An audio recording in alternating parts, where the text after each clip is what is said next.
Let's start. Okay. So last time if you remember हमने कहा था कि जी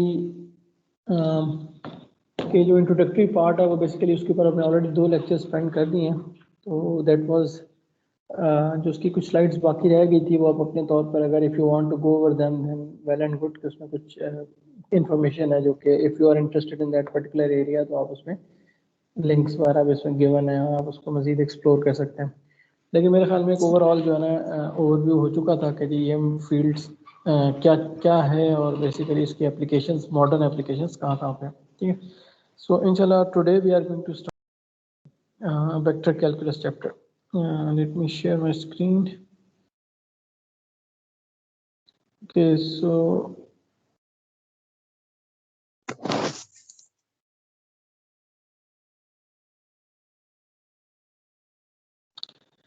yeah, I have also started recording.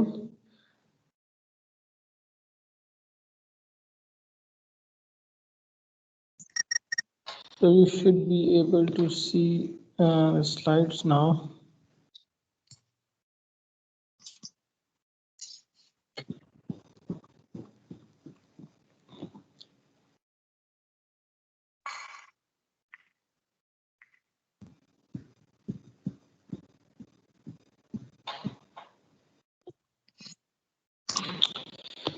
Okay. So basically this is the first lecture of your chapter 3 जो आपकी text book है basically Fawaz उलाबी की applied fundamentals of applied electromagnetics. उसमें ये चैप्टर 3 है तो हम इसको मॉड्यूल 3 कह लेंगे. और जैसे कि मैंने आपको पहले भी बताया था कि ये जो मॉड्यूल है basically deals with vector algebra and vector calculus. ठीक है. ऑल्दो इन दोनों का जो डायरेक्ट लिंक है वो एज सच EM थ्योरी के साथ तो नहीं है क्योंकि this is the branch of mathematics. लेकिन जो इलेक्ट्रोमैग्नेटिक EM थ्योरी की जो इक्वेशंस हैं जिनको हम मैक्सवेल्स इक्वेशंस कहते हैं basically they are expressed in terms of mathematical algebra and vector calculus concept. ठीक है. हमें पता है कि इलेक्ट्रिक फील्ड्स और मैग्नेटिक फील्ड्स जो हैं ये वेक्टर क्वांटिटीज़ हैं, बल्कि वेक्टर फील्ड क्वांटिटीज़ हैं. अभी हम देखेंगे कि वेक्टर फील्ड क्वांटिटी क्या होती है और उसको जनरल वेक्टर से कैसे हम डिस्टिंग्विश कर सकते हैं. तो उनकी जो एक्सप्रेशन होती है उसके लिए basically we need vector algebra and vector calculus. ठीक है. तो इसलिए इसमें जो है जो ऑपरेशंस हैं जो कि बेसिकली हम उन इक्वेशंस को एक्सप्रेस करने के लिए यूज़ करते हैं. तो शुरू में हम उनका इंट्रोडक्शन लेंगे कि उन इक्वेशंस का क्या मतलब है, वो किस चीज़ को सिग्निफाई कर रहे होते हैं. और उसके बाद basically we can move on to the EM concepts. तो अभी जो ये जो 2 या 3 लेक्चर्स होंगे पहले हम बेसिकली उसमें ये जो वेक्टर कैलकुलस है और इसके जो कॉन्सेप्ट्स हैं इंशाल्लाह इसको कवर करने की कोशिश करेंगे.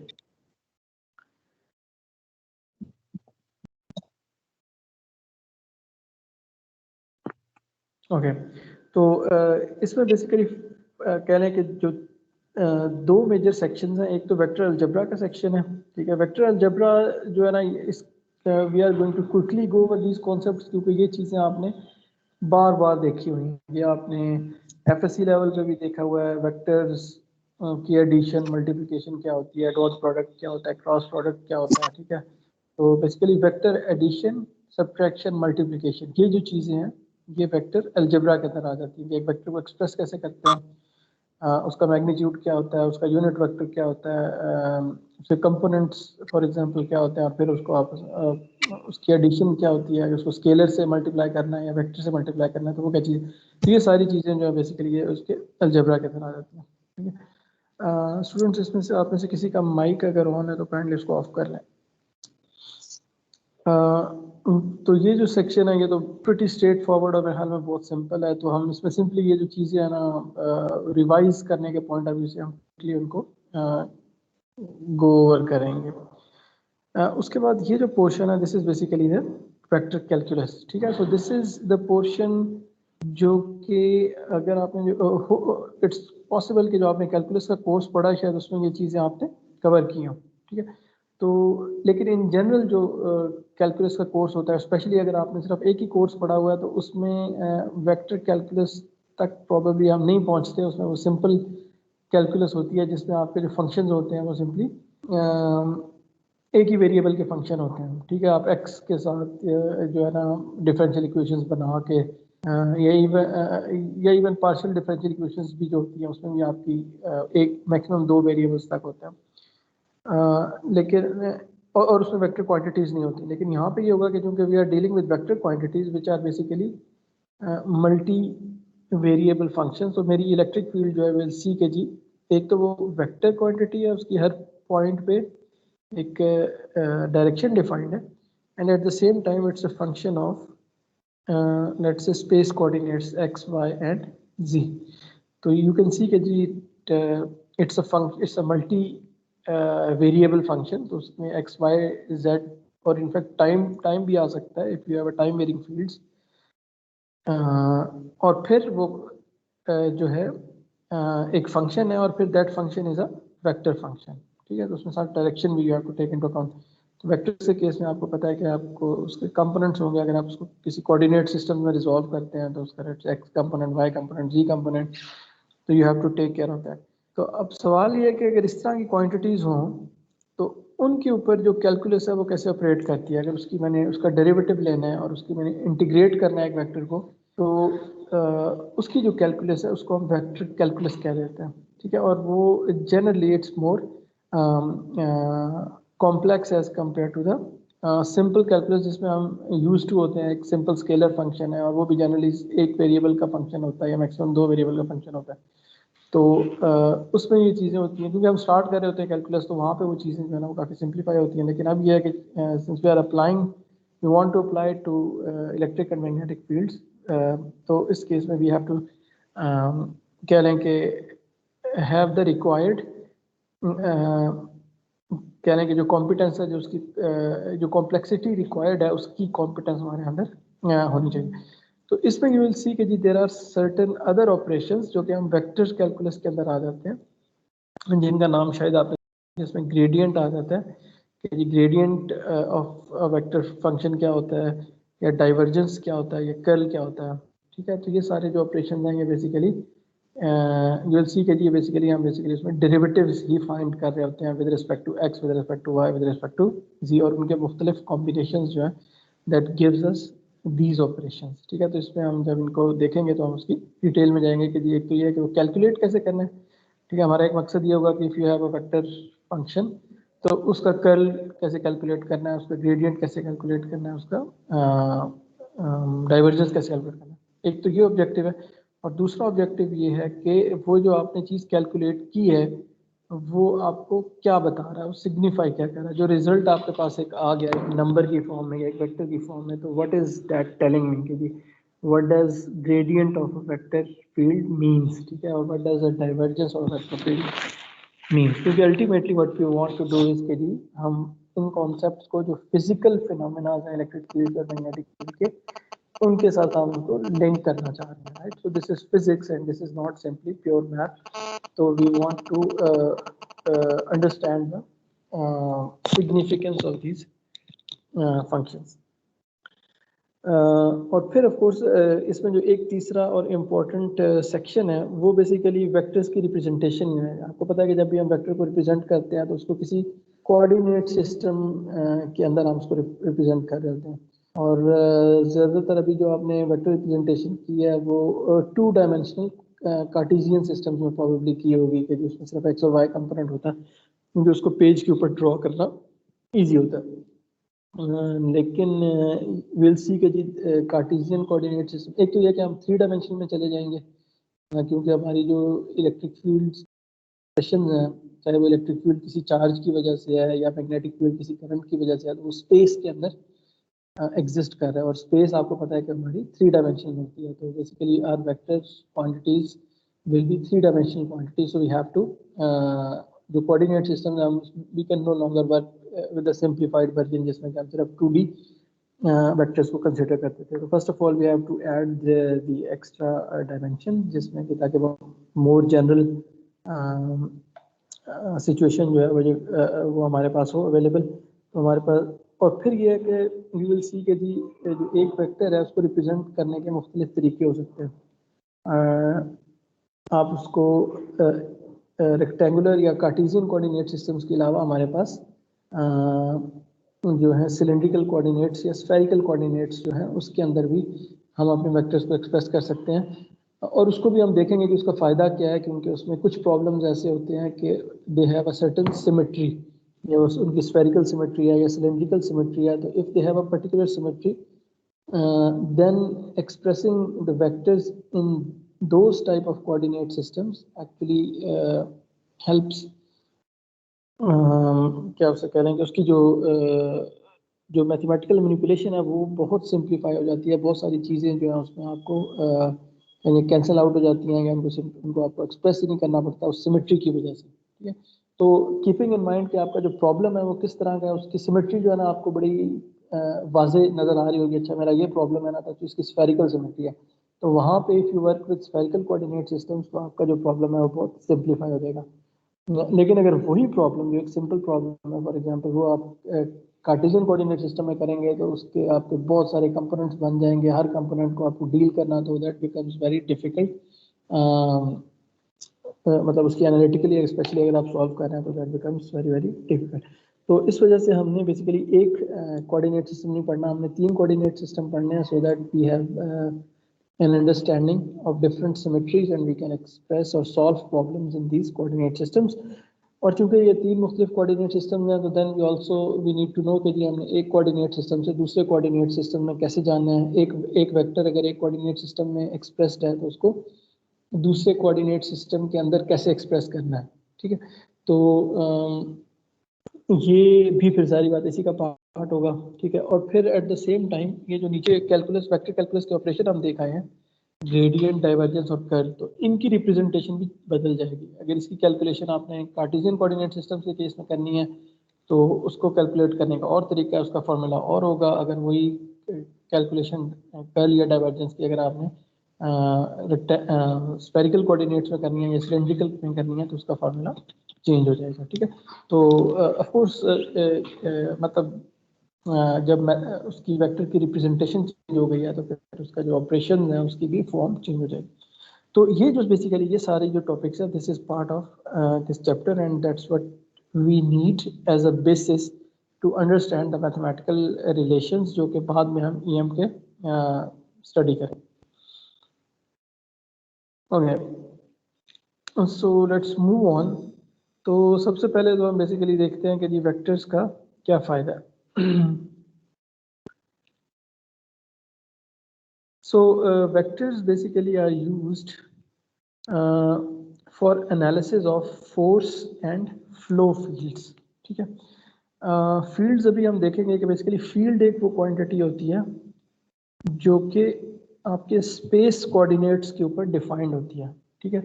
तो फॉर एग्जांपल एनी क्वांटिटी जिसको कि आप x y z, जो कि बेसिकली मेरे रेक्टेंगुलर या कार्टेशियन कोऑर्डिनेट्स के वेरिएबल्स हैं, उसके टर्म्स में आप उसको डिफाइन कर लें, या आप उसको let's say r theta phi के अंदर कर लेंगे। खैर उस पर हम बाद में आएंगे, लेकिन जो भी स्पेस कोऑर्डिनेट्स है चाहे वो जिस मर्जी कोऑर्डिनेट सिस्टम के अंदर आपने एक्सप्रेस किए हुए हैं, जब आपकी क्वांटिटी उसका फंक्शन होगी तो it becomes a field quantity, ठीक है। फील्ड का क्या मतलब है कि जी आपकी मतलब आपके जो एक रीजन ऑफ स्पेस है उसकी हर लोकेशन के ऊपर वो क्वांटिटी डिफाइंड है, तो that becomes a field quantity. For example जैसे कि आपकी टेम्परेचर फील्ड है। टेम्परेचर फील्ड में क्या है, लेट्स से मैं कहता हूँ कि मेरे कमरे के अंदर जो टेम्परेचर की डिस्ट्रीब्यूशन है वो क्या है।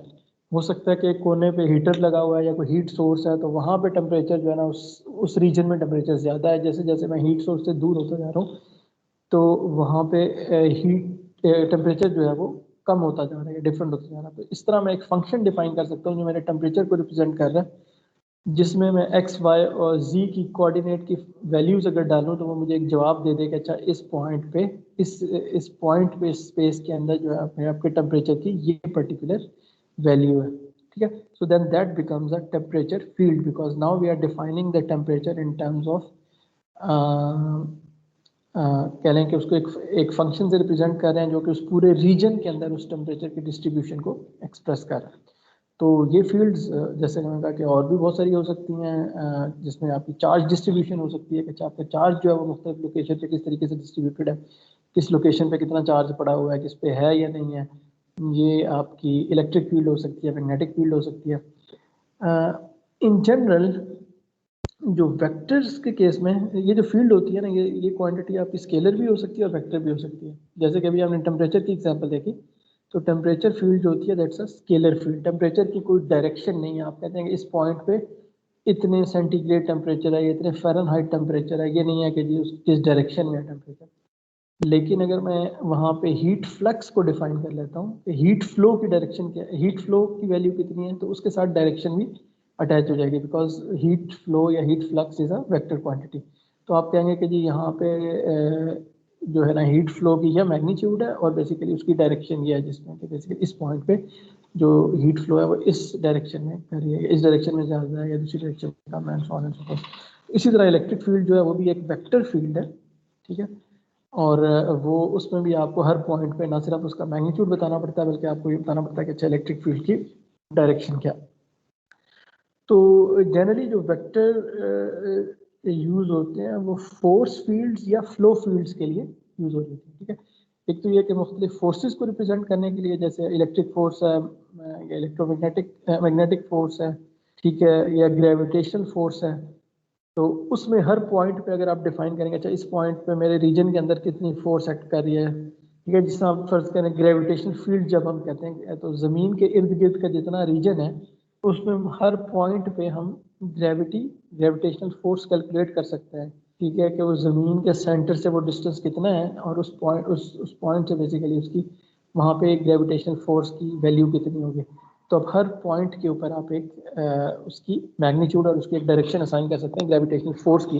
तो then the gravitational field is actually a gravitational force field, ठीक है, क्योंकि वो ग्रेविटेशनल फोर्स को रिप्रेजेंट कर रही है। इसी तरह जो इलेक्ट्रिक फील्ड है और जो मैग्नेटिक फील्ड है वो भी basically these are force fields, वो इलेक्ट्रिक फोर्स और मैग्नेटिक फोर्स को रिप्रेजेंट कर रही है। लेकिन in the similar fashion we have flow fields as well, जैसे कि अभी मैंने थोड़ी देर पहले आपको हीट फ्लो की एग्जांपल दी थी, ठीक है। इसी तरह आप फॉर एग्जांपल अगर आप एक पाइप के अंदर एक लिक्विड फ्लो कर रहे हैं, ठीक है, तो आप उसका जो फ्लो कह लें कि उसकी फ्लो फील्ड जो है वो ये कि हर पॉइंट के ऊपर जो भी लिक्विड है उसकी वेलोसिटी कितनी है, ठीक है, और वो किस डायरेक्शन में फ्लो कर रहा है। तो अगर आपके पास ये एक फंक्शन है जो इस चीज़ को रिप्रेजेंट कर रहा है, तो then that becomes a flow field, ठीक है। तो जो हमारी वेक्टर क्वांटिटीज होती हैं वो जनरली इन दो के ही लिए यूज होती हैं, फोर्स फील्ड और फ्लो फील्ड्स जो होती हैं उनको एक्सप्रेस करने के लिए, उनको रिप्रेजेंट करने के लिए we use vector field quantities, ठीक है। तो अब उसमें ये उसके नीचे एग्जांपल्स हैं कि जी वो फ्लूइड फ्लो है जो कभी हमने देखा, इलेक्ट्रिक फील्ड्स हैं जो बेसिकली फोर्स फील्ड हैं, इसी तरह करंट फ्लो है, ठीक है, वो भी अगेन एक फ्लो फील्ड है कि जी हर पॉइंट पे चार्ज किस डायरेक्शन में फ्लो कर रहा है, ठीक है, और उसकी मैग्नीट्यूड कितना है करंट का और उसकी direction and magnetic fields for example, ठीक है। तो ये इसी स्लाइड के ऊपर ये उसकी कुछ डिपिक्शन है, जैसे कि फॉर एग्जांपल यहाँ पे एक जो फ्लूइड है वो इस तरह एक वोर्टेक्स की शेप बना रहा है और इसमें हर पॉइंट पे बेसिकली यू कैन डिफाइन कि जी इस पॉइंट पे फ्लूइड की वेलोसिटी क्या है, इस पॉइंट पे फ्लूइड की वेलोसिटी क्या है, and so on and so fourth. इसी तरह ये यहाँ पे अगर आप इस एग्जांपल को देखें तो यहाँ पे एक पाइप लाइक स्ट्रक्चर है जिसके अंदर के आपकी कोई लिक्विड है या कोई चीज़ है जो कि फ्लो कर रही है, तो उसकी जो फील्ड है बेसिकली दैट उसको बेसिकली आप वेक्टर्स से रिप्रेजेंट करेंगे। जैसा ये एक मैग्नेट के गिर्द जो मैग्नेटिक फोर्स फील्ड लाइंस हैं, ठीक है, तो ये बेसिकली एक फोर्स फील्ड की एग्जांपल है। तो ये जो जितनी क्वांटिटीज़ हैं इनको हम लोग वेक्टर फील्ड क्वांटिटीज से एक्सप्रेस करेंगे। सो this is very very important कि आपको ना इसका कॉन्सेप्ट पता होगा। तो फील्ड क्या चीज़ होती है, ठीक है, फील्ड वो ऐसा फंक्शन जो कि एक्स वाई एंड जी या जो कि स्पेस के कोऑर्डिनेट्स होते हैं उसका फंक्शन है, ठीक है। और फिर फील्ड्स और फ्लो फील्ड्स क्या होती हैं, क्योंकि ये वो फील्ड्स हैं जिनको कि हम वेक्टर फील्ड क्वांटिटी से रिप्रेजेंट करते हैं। तो ये इसका जो कॉन्सेप्ट है वो क्लियर होना चाहिए, वरना ये होता है कि बाद में फिर जो है ना बाकी चीज़ों को आपको समझने में मुश्किल होगी।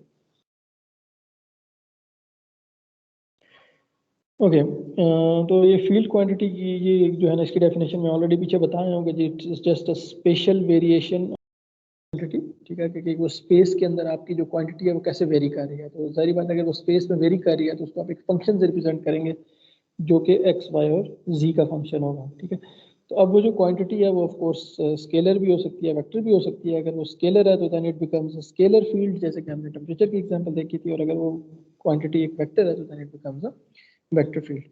और यहाँ पे अगर आप देखें तो उन्होंने इस टेबल के अंदर कुछ एग्जांपल्स भी दी हुई हैं, जैसा कि थर्मल सिस्टम्स के अंदर जो आपकी टेम्परेचर फील्ड होगी वो आपकी एक स्केलर फील्ड है, वो आपकी टेम्परेचर डिस्ट्रीब्यूशन को रिप्रेजेंट कर रही है। जो हीट फ्लो है वो बेसिकली आपकी वेक्टर फील्ड है, कि जो हीट फ्लो को रिप्रेजेंट कर रही है कि किस डायरेक्शन में है, उसके मैग्नीट्यूड के। इसी तरह जो फ्लूइड सिस्टम्स हैं, ठीक है, उसके अंदर आपका जो प्रेशर फील्ड है कि हर पॉइंट पे किसी रीजन के अंदर कितना प्रेशर है, तो वो आपकी एक स्केलर फील्ड होगी, क्योंकि pressure is a scalar quantity. लेकिन इसी तरह अगर आप फ्लूइड फ्लो को रिप्रेजेंट कर रहे हैं, ठीक है, तो वो एक फ्लो फील्ड होगी, तो then it becomes a vector field, जिसमें हो सकता है कि उसकी वेलोसिटी हो मुख्तलिफ पॉइंट पे, या उसका फ्लो रेट हो eight the same time with the direction. तो फ्लो फील्ड की आगे बहुत सारी टाइप्स हो सकती हैं, लेकिन ये कि उसमें आपको डायरेक्शन भी चाहिए उसको कम्प्लीटली कैटेगराइज करने के लिए या रिप्रेजेंट करने के लिए। इसी तरह केमिकल सिस्टम्स के अंदर अगर आप देखें तो केमिकल कॉन्सेंट्रेशन जो होती है वो मुख्तलिफ रीजन में किसी भी केमिकल की कंसनट्रेशन कितनी है, ठीक है, तो वो एक तरह की आपकी स्केलर फील्ड होगी। और इसी तरह केमिकल फ्लक्स जो हो गया वो आपका वेक्टर फील्ड हो गया।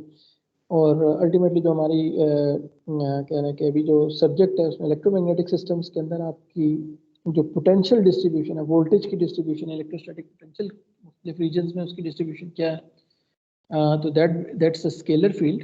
ठीक है, ये मेरे इस रीजन पे इलेक्ट्रोस्टैटिक पोटेंशियल की वैल्यू ये है, इस पे ये वैल्यू है, इस पे ये वैल्यू है। आपको पता है कि उसकी कोई डायरेक्शन नहीं होती। और जो इलेक्ट्रिक फील्ड है it's basically a force field, so it's a vector field. And similarly, the magnetic potential is a scalar quantity and magnetic field is a vector field quantity. तो hopefully this is quite clear कि जी एक field quantity क्या होती है, उसको mathematically हम किस तरह एक्सप्रेस करते हैं। ठीक है, तो सिंपल एक फंक्शन है, मैथमेटिकल फंक्शन, और वो स्पेस कोऑर्डिनेट्स का फंक्शन है। ठीक है, चाहे वो हो सकता है कि वो z के ऊपर डिपेंड ना कर रहा हो, सिर्फ x का फंक्शन हो या y का, लेकिन जो इन जनरल टर्म्स में वो x y z तीनों कोऑर्डिनेट्स का फंक्शन हो सकता है। और वेक्टर फील्ड क्यों कहते हैं, क्योंकि वो जो फंक्शन होता है वो वेक्टर फंक्शन होता है, उसके ऊपर जो भी क्वांटिटी होती है उस पर खाली आपने मैग्नीट्यूड नहीं बताना होता, साथ ही डायरेक्शन भी बतानी होती है। और जब डायरेक्शन आ जाती है तो फिर उसकी रिप्रेजेंटेशन कॉम्प्लेक्स हो जाती है, क्योंकि फिर आपने उसके कंपोनेंट्स को भी बताना होता है कि जैसे एक्स कंपोनेंट कितना है, वाई कंपोनेंट कितना है, so on so forth. Okay, so let's move on to some basic stuff जो कि मेरे ख्याल में आप चीज़ों ने देखा हुआ है। तो सबसे पहले तो वेक्टर क्या चीज़ होती है, तो आपको पता है कि जो पॉइंट होता है किसी भी एक कोऑर्डिनेट सिस्टम के अंदर, वो आपके रीजन के अंदर एक लोकेशन को रिप्रेजेंट कर रहा है, राइट। तो फॉर एग्जांपल जो मेरा पॉइंट है A B, that is telling me कि if I have defined a coordinate system with the origin, तो वहां से बेसिकली एक्स डायरेक्शन है, क्योंकि कोऑर्डिनेट सिस्टम को जब मैं डिफाइन करता हूँ उसका क्या मतलब होता है। एक तो यह है कि मैं लोकेशन ओरिजिन बता रहा हूँ कि मैंने ओरिजिन जो है ना ये रेफरेंस पॉइंट है जिससे मैंने सारे डिस्टेंसेस मेजर करने हैं। और कुछ मैं एक तो ओरिजिन की लोकेशन बता रहा होता हूँ, और फिर मैं साथ ही कुछ जो डायरेक्शन है उनकी लोकेशन स्पेसिफाई कर देता हूँ। जैसे कि रेक्टेंगुलर कोऑर्डिनेट सिस्टम में हम एक्स वाई और जी डायरेक्शंस की मतलब स्पेसिफाई कर देते हैं कि अच्छा एक्स वेक्टर इस डायरेक्शन में है, वाई वेक्टर इस डायरेक्शन में है, जी वेक्टर इस डायरेक्शन में। And once we have specified these two things, तो वी से कि जी we have chosen a coordinate या we have defined a coordinate, and now we can basically represent any point in space according to this chosen reference। ठीक है, तो अब let's say कि मेरे पास एक पॉइंट ए बी है, तो मुझे पता है कि जो मैंने ओरिजिन चूज किया था वहां से जो एक्स के अलॉन्ग अगर मैं ए पॉइंट्स मूव करता हूँ, ए यूनिट्स मूव करता हूँ, और वाई के अलॉन्ग मैं बी यूनिट्स मूव करता हूँ, तो जो पॉइंट जिस पॉइंट पे मैं पहुंचूंगा वो जो लोकेशन है उसको मैं बेसिकली पॉइंट ए बी से रिप्रेजेंट कर रहा हूँ। इसकी जो नोटेशन है वो काइंडली थोड़ी देख लें कि जो जब हम पॉइंट को रिप्रेजेंट करते हैं तो हम उसको ये इन ब्रैकेट से, जो स्मॉल ब्रैकेट्स होती हैं, इनसे रिप्रेजेंट कर रहे होते हैं, और उसके अंदर हम उस पॉइंट्स के कोऑर्डिनेट्स बता रहे होते हैं। ऑफ कोर्स ये 2D प्लेन है, तो इसमें आपकी जो है ना सिर्फ आपके पास दो कोऑर्डिनेट्स आपको चाहिए, सिर्फ 2 डायमेंशनल प्लेन। लेकिन अगर आप इन जनरल अगर आप 3D स्पेस की बात कर रहे हैं तो then you need basically 3 coordinates A, B and C to completely specify the entire region in 3 dimensional space. अच्छा, वेक्टर क्या चीज होती है? वेक्टर कोई लोकेशन नहीं बता रहा होता, ठीक है। जो पॉइंट है ना मेरा, वो मुझे कोऑर्डिनेट सिस्टम के अंदर एक लोकेशन को स्पेसिफाई कर रहा होता है। जो vector does not have a physical location, उसकी कोई फिजिकल लोकेशन नहीं है। वो किसी भी पॉइंट पे, लेट्स से जिस भी पॉइंट पे हम उसको डिफाइन कर रहे हैं, वहां पे किसी क्वांटिटी को रिप्रेजेंट कर रहा होता है, उसकी मैग्नीट्यूड और उसकी डायरेक्शन को, ठीक है। ऑल्दो कि हम उस वेक्टर की रिप्रेजेंटेशन इस तरह कर सकते हैं कोऑर्डिनेट सिस्टम के अंदर, लेकिन इसका वेक्टर जो है ये ओरिजिन से शुरू होके यहाँ तक जा रहा है। इन इटसेल्फ वेक्टर को रिप्रेजेंट करने के लिए उसकी दो चीजें हैं, एक उसका मैग्नीट्यूड और एक उसकी डायरेक्शन। आपको पता है कि अगर मैं एक और वेक्टर ड्रॉ करूं जो बिल्कुल इसके पैरेलल हो यहाँ पे, और उसकी लेंथ इस वेक्टर के इक्वल है, तो इस ये जो रेड वेक्टर और जो ग्रीन वेक्टर है, इनकी रिप्रेजेंटेशन बिल्कुल एक जैसी होगी, ठीक है। These two vectors they are identical vectors as long as their mathematical representation is concern. तो अगर लेट्स से कि इसका मैग्नीट्यूड है 1 और इसकी direction let's say unit vector small a है, तो इसका मैग्नीट्यूड भी 1 है और इसकी डायरेक्शन भी वही है, ठीक है। तो ये दोनों वेक्टर सेम है, दे आर इक्वल, ठीक है। और वेक्टर की रिप्रेजेंटेशन अगेन इसमें भी हमारे पास अगर 2 डायमेंशनल वेक्टर है तो इसमें हमें उसके दो कंपोनेंट्स होते हैं कि उसकी जो रेफरेंस डायरेक्शंस हैं, लेट्स से कि एक्स डायरेक्शन में उसकी लेंथ कितनी है, वो आपका ए कंपोनेंट एक्स कंपोनेंट हो गया जिसको हम ए से रिप्रेजेंट कर रहे हैं। इस तरह उसकी जो दूसरी वाई कंपोनेंट के अलावा उसकी लेंथ या नहीं है, तो बेसिकली उसका वाई कंपोनेंट हो गया। तो इसको शो करने के लिए कि हम एक वेक्टर को रिप्रेजेंट करें, एक पॉइंट को नहीं, तो हम ये बेसिकली ये वाली ब्रैकेट्स यूज करते हैं, ठीक है। तो रिमेंबर के जी ये जो मेरा पॉइंट की नोटेशन है, ये उस रीजन के अंदर एक पॉइंट को रिप्रेजेंट कर रही है, और ये जो मेरी ब्रैकेट्स हैं जैसे लेस देन ग्रेटर देन का सिंबल होता है, तो इसमें ये जो है बेसिकली मेरी वेक्टर को रिप्रेजेंट कर रही है। और इसके अंदर जो वैल्यूज हैं ए बी, वो वेक्टर के कह लें कि उसके मुख्तलिफ कंपोनेंट्स का साइज है डिपेंडिंग ऑन, मतलब जब आप वेक्टर रिप्रेजेंट करते हैं तो आप इसमें भी पहले स्पेसिफाई करते हैं कि मैं कौन सा कोऑर्डिनेट सिस्टम यूज़ कर रहा हूँ, राइट। तो आप इसमें बताएंगे कि जी मैं रेक्टेंगुलर कोऑर्डिनेट सिस्टम यूज़ कर रहा हूँ, तो फिर उसका जो ए और बी है वो ऑटोमेटिकली वी नो कि जी the first is the x component and the second is the y component. तो जिस तरह ये इसकी 2D रिप्रेजेंटेशन है, तो in the 3D representation of course you have the z component as well. तो उस केस में आपके पास वेक्टर की रिप्रेजेंटेशन कुछ इस तरीके से होगी, A B and G, all 3 components. Okay, तो ये तो हो गया वेक्टर और पॉइंट की नोटेशन का डिफरेंस, ठीक है। बाकी ये कि आपको पता है कि वेक्टर के साथ कोई भी वेक्टर है तो उसका एक मैग्नीट्यूड उसका होता है और एक उसकी डायरेक्शन होती है। तो इस मैग्नीट्यूड और डायरेक्शन को स्पेसिफाई करने के, उसको मैथमेटिकली रिप्रेजेंट करने के मुख्तलिफ तरीके हैं, ठीक है। तो जिस तरह एक तो ये था कि ये उसकी वेक्टर को हमने रिप्रेजेंट कर लिया in terms of its components. अब ये है कि उसका साइज कितना है, उसका मैग्नीट्यूड कितना है, ठीक है। तो उसका जो फॉर्मूला है वो आपको पता है कि 2 डायमेंशन में ये फॉर्मूला है कि उसके हर कंपोनेंट का स्क्वायर लेके अंडर रूट करना है, ठीक है। तो 3D में हमारे पास 3 कंपोनेंट्स हैं, तो उसमें a square plus b square plus c square under root, so this will give me the length of that vector, और you can say the magnitude of that vector in मतलब उसका basically उसके size के बारे में बता रहा है कि जो वेक्टर जिस भी क्वांटिटी को रिप्रेजेंट कर रहा है उसका साइज या उसका मैग्नीट्यूड।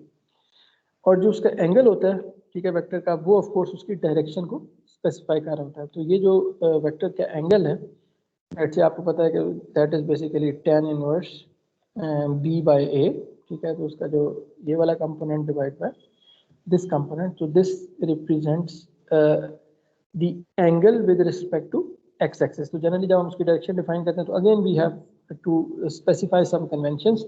तो 2D प्लॉट के अंदर, 2D रेक्टेंगुलर प्लॉट के अंदर क्या हमेशा हम वेक्टर की जो एंगल है वो generally x positive x axis के साथ उसका जो एंगल है उससे कंसिडर करते हैं। तो ठीक है, तो जो भी इसका एंगल होगा वो हमें बताएगा कि अच्छा एक्स एक्सिस से ये इस एंगल के ऊपर लाई कर, ठीक है। इसके अलावा आपको पता है कि हम अगर आपने वेक्टर की डायरेक्शन लेनी है तो उसका एक तरीका ये है कि हम उसका यूनिट वेक्टर कैलकुलेट कर लें, ठीक है। And I think that's on the next slide.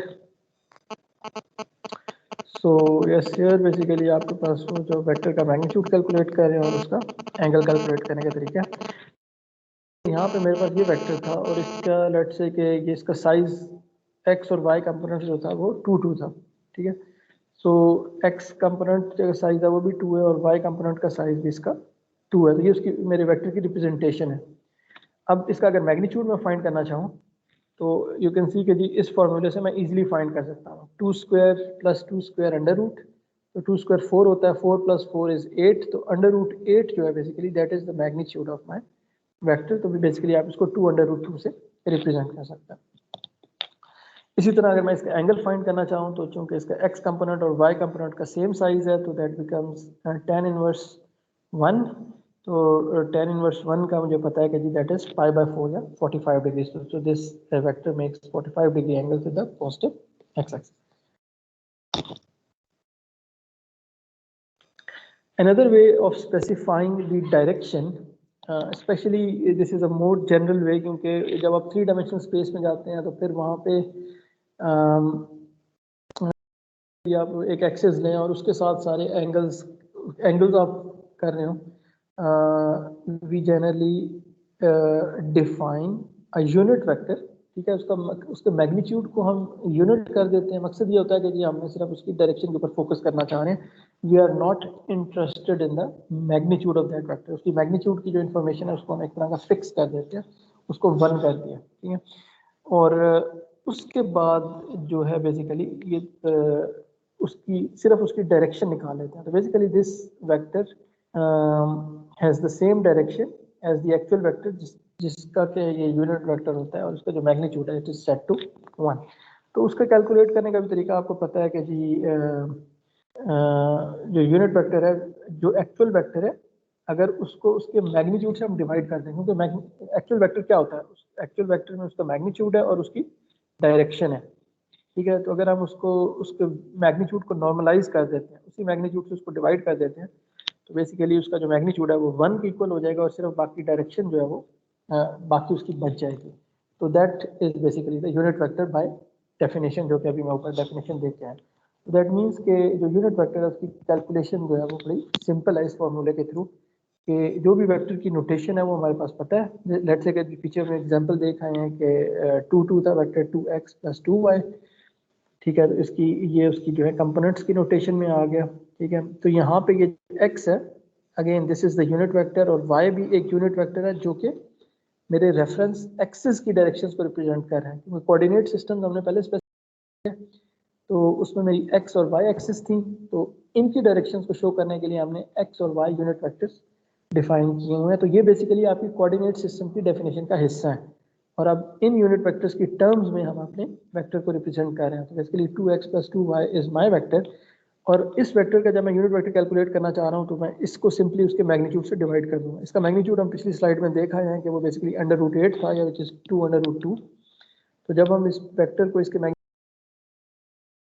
This quantity, ठीक है, और इन द जनरल फॉर्म कह रहे हैं कि उसका जो सिंप्लीफाइड फॉर्म है वो ये 1√2 x plus 1√2 y. So this is basically the unit vector of my vector v, ठीक है। तो जो बुक के अंदर है आपकी जो वेक्टर्स हैं उनको बोल्ड से रिप्रेजेंट किया गया, ठीक है, क्योंकि उसमें बोल्ड टाइप फेस से रिप्रेजेंट किया गया है। लेकिन क्योंकि आप लोगों ने जब यूज़ करना है तो उसको बोल्ड में काफ़ी ज़्यादा टाइम लगता है, तो उसकी बजाय हम लोग उसको arrow symbol on top of that quantity के ऊपर एक एरो सिंबल से हम रिप्रेजेंट करते हैं कि उसका वेक्टर, और जो यूनिट वेक्टर है उसको तो इससे डिफरेंशिएट करने के लिए उसको ये हैट सिंबल जो होता है उससे रिप्रेजेंट करते हैं कि ये इस वेक्टर का यूनिट वेक्टर की हम बात करें। तो काइंडली ये भी जब आप लोग प्रॉब्लम सॉल्व करें, चाहे असाइनमेंट्स के अंदर चाहे एग्जाम के अंदर, तो इस चीज़ों का ख्याल रखा करें कि आप नोटेशन जो है वो कंप्लीट यूज़ करें, क्योंकि मैथ्स में जो है ना notation is very very important. अगर आप कोई चीज़ मिस कर देते हैं या आप कोई चीज़ गलत लगा देते हैं तो उसकी बिल्कुल मीनिंग चेंज हो जाएगा।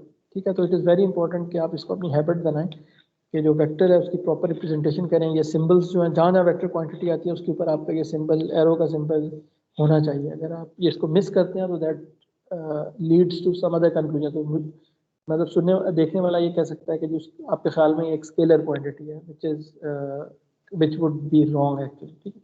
तो ये अक्सर जो है ना एग्जाम्स जब मैं पेपर चेक करता हूँ तो उसमें ये इशू होता है कि स्टूडेंट्स इसको बिल्कुल भी इसको कंसिडर नहीं करते कि वो वेक्टर्स जो है ना उसको कहाँ कहाँ पे उसका जो एरोज है वो किस किस के ऊपर लगाना है। तो इससे ये भी शो हो रहा होता है कि उनको सारी क्वांटिटीज़ का आइडिया भी नहीं होता कि जी कौन सी क्वांटिटीज़ वेक्टर है या नहीं है, क्योंकि अगर उस चीज़ को मिस कर रहे हैं। ओके, तो ये तो यूनिट वेक्टर हो गया। Hopefully again you already know these things, so I am not going to spend too much time. अच्छा, फिर वेक्टर एडिशन आ गई। Vector addition head to tail rule आपको याद होगा कि जो उसमें क्या करते हैं कि अगर आपके पास दो वेक्टर्स हैं ए और बी और आप उनको सम करना चाह रहे हैं तो आप क्या करते हैं कि जी वेक्टर बी को उठाते हैं और उसकी टेल को वेक्टर ए की हेड के ऊपर रख देते हैं, जैसे कि हमने यहाँ पे देखा, ठीक है। तो उसके बाद क्या करते हैं कि जी वेक्टर ए की टेल से लेकर वेक्टर बी के हेड तक जो है एक वेक्टर ड्रॉ कर लेते हैं, and that is basically the summation vector A plus B. So ये जो वेक्टर है ये आपका रिजल्टेंट वेक्टर है ऑफ दिस एडिशन प्रोसेस, ठीक है।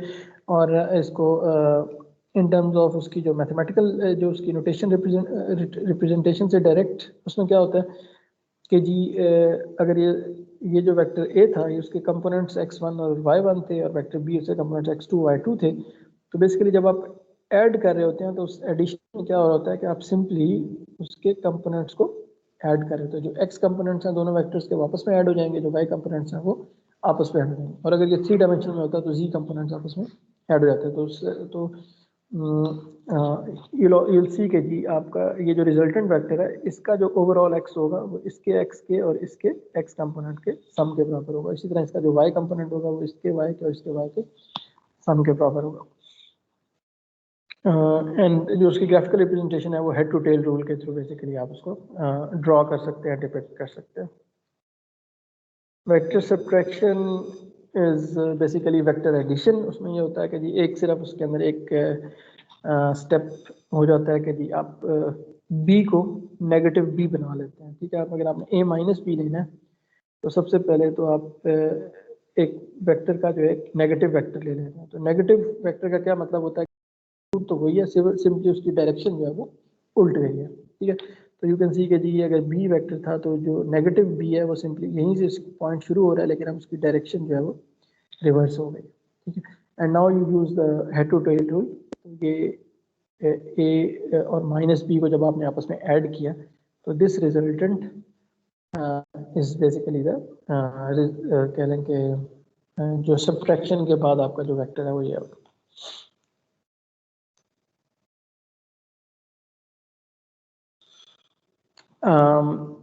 तो इस जनरली इसका फ़ायदा क्या है, हम क्यों यूज़ करते हैं वेक्टर एडिशन, वेक्टर सब्ट्रैक्शन। ये इसमें ये होता है कि जी जब आपकी काफ़ी मतलब ज़्यादा वेक्टर क्वांटिटीज़ एक्ट कर रही होती हैं किसी एक की चीज़ के ऊपर, किसी एक पॉइंट के ऊपर, तो बेसिकली आप उसका नेट रिजल्ट फाइंड करना चाह रहे हैं कि जी व्हाट्स द नेट और the resultant vector in that case. जैसे कि इस एग्जांपल में है कि लेट्स से कि आपके पास अगर आप में से जो है स्टार ट्रैक मूवी से अगर आप फेमिलियर हैं तो उसमें उसके कैरेक्टर्स यहाँ पे शो किए गए हैं। और ये दरमियान में जो है ये बेसिकली लाइट सेबर है, ठीक है। वो जो उनकी तलवार है जिससे कि वो लोग फाइट करते हैं। और ये उसमें क्या कर रहे हैं कि जी उसमें आपने वो टेलीकाइनेटिक कह लें कि फोर्सेस एक्ट कर रहे हैं। 3 कैरेक्टर्स हैं और तीनों जो है ना इस सेबर को अपनी तरफ अट्रैक्ट करने की कोशिश कर रहे हैं, ठीक है, उसको लेने की कोशिश कर रहे हैं। तो अब उसमें ये कैरेक्टर है, इसकी जो फोर्स है ये लेट्स से कि ये 2 किलो न्यूटन अप्लाई कर रहा है और इस डायरेक्शन में कर रहा है, ठीक है। तो उसको हम एक वेक्टर से रिप्रेजेंट कर सकते हैं, the force applied by look Skywalker. इसी तरह जो डार्थ रेडर है इसकी जो लेट्स से कि ये फोर्स इस डायरेक्शन में अप्लाई कर रहा है which is equal to 3 kilo newton 30 degree with this axis for example. और इसी तरह जो आपका योडा है ये जो है 4 किलो न्यूटन की फोर्स अप्लाई कर रहा है इन दिस पर्टिकुलर डायरेक्शन। तो अब अगर आप ये देखना चाहेंगे अच्छा ये सेबर किस डायरेक्शन में मूव करेगी, तो ऑफ कोर्स वो इसका जो रिजल्टेंट होगा, क्योंकि ये तीनों फोर्सेस इसके ऊपर एक्ट कर रही हैं different magnitudes in 3 different directions. So you want to find out कि what is the resultant force that is being कह लें कि that is acting upon this light saber, ठीक है। तो उस केस में फिर क्या है कि हमने इन तीनों वेक्टर्स को ऐड करना है, ठीक है। तो वेक्टर ऐड करने का तरीका हम ऑलरेडी देखा है कि जी इनके सारे कंपोनेंट्स को बेसिकली आपस में ऐड करना है। तो उसमें सबसे पहले तो ये होगा कि हमें ये जो वेक्टर है ये बेसिकली यहाँ पे उसकी मैग्नीट्यूड और एंगल की फॉर्म में हमें गिवन है। तो हमने उसके कंपोनेंट्स की फॉर्म में पहले इसको रिजॉल्व कर लेना है कि ये जो फोर्स है इसकी एक्स कंपोनेंट की मैग्नीट्यूड कितना है, वाई कंपोनेंट का मैग्नीट्यूड कितना है, ये जो फोर्स है इसके एक्स कंपोनेंट का कितना है, वाई का कितना है, और इसी तरह इसके एक्स और वाई का कितना है। फिर सारे एक्स को जो है वो कंपोनेंट्स को आपस में ऐड कर लेना है, जितने वाई कंपोनेंट्स उनको आपस में ऐड कर लेना है। तो उससे मेरे पास एक रिजल्टेंट वेक्टर आ जाएगा जिसका एक्स और वाई कंपोनेंट मुझे बता रहा होगा कि उसका मैग्नीट्यूड उसकी डायरेक्शन किधर है। तो of course that would be where the sword will move. तो ये उसका सलूशन है। Again without going into detail, basically ये आपको पता है कि जी आपने उसके एक्स और वाई कंपोनेंट्स में कैसे रिजॉल्व करना है। जो इसका एंगल था 45 डिग्रीज कि इसका कॉस एंड साइन जो है वो आपको इसके एक्स और वाई कंपोनेंट को दे रहेगा, ठीक है। यहाँ पे सॉरी इसका ये मिसिंग है, वाई साइन 45 भी क्या होता है 1/√2, जिसको क्या आप √2/2 भी लिख सकते हैं, ठीक है। तो ये बेसिकली हमने इस वेक्टर को रिप्रेजेंट कर लिया in terms of x and y components, ठीक है। इसी तरह ये जो वेक्टर है एफ योडा, इसको इसके कंपोनेंट्स की फॉर्म में लिख लिया, और जो एफ रेडर है उसको उसके कंपोनेंट्स की फॉर्म में लिख लिया। और बाद में क्या किया कि इन तीनों को ऐड कर दिया, ठीक है। जो इन सब के एक्स कंपोनेंट से वो आपस में ऐड हो गए और जो उनके वाई कंपोनेंट से वो आपस में ऐड हो गए, और आपके पास ये रिजल्टेंट वेक्टर है, ठीक है। और ये जो रिजल्टेंट वेक्टर है इसका आप एंगल फाइंड कर सकते हैं, ठीक है। tan इनवर्स y/x, तो ये उससे आपके पास एंगल आ गया -67 डिग्री। तो यू कैन सी कि it is basically this vector over here, the red vector. ये उसका मैग्नीट्यूड जो है, उसकी लेंथ जो है उसका मैग्नीट्यूड शो कर रही है, और ये उसका जो एंगल है बेसिकली -67, ये उसका एंगल उसकी डायरेक्शन शो कर रहा है। तो जो नेट रिजल्ट ये होगा कि इसके ऊपर जो नेट फोर्स है वो इस डायरेक्शन में एक्ट कर रही है। तो basically the light saber will move in this direction. So the point is कि जो सिंपल आपकी वेक्टर एडिशन जो है वो बेसिकली हम उसकी जो एप्लीकेशन है वो ये है कि जब हम एक resultant force for example find करना चाह रहे हैं, एक रिजल्ट 2-3 वेक्टर क्वांटिटीज और उसका बेसिकली रिजल्टेंट फाइंड करना चाह रहे हैं, नेट रिजल्ट आप उसका फाइंड करना चाह रहे हैं, तो उस केस में आप वेक्टर एडिशन यूज करो।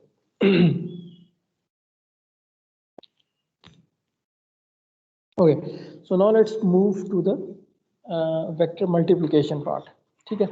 तो मल्टीप्लिकेशन जो है ना वेक्टर्स की वो 3 तरह की होती है, ठीक है। स्केलर्स के केस में तो हमारे पास एक ही ऑपरेशन है ना, लेट्स से आपने 2 को 3 से मल्टीप्लाई करना है, तो बेसिकली आप उसका टेबल वहाँ तक रीड करेंगे तो आप उसको बेसिकली दैट इज एक ही तरह का मल्टीप्लिकेशन ऑपरेशन है। लेकिन वेक्टर्स के केस में we have 3 types of multiplication operation that is possible. One is the scalar multiplication. Let me see if I show the.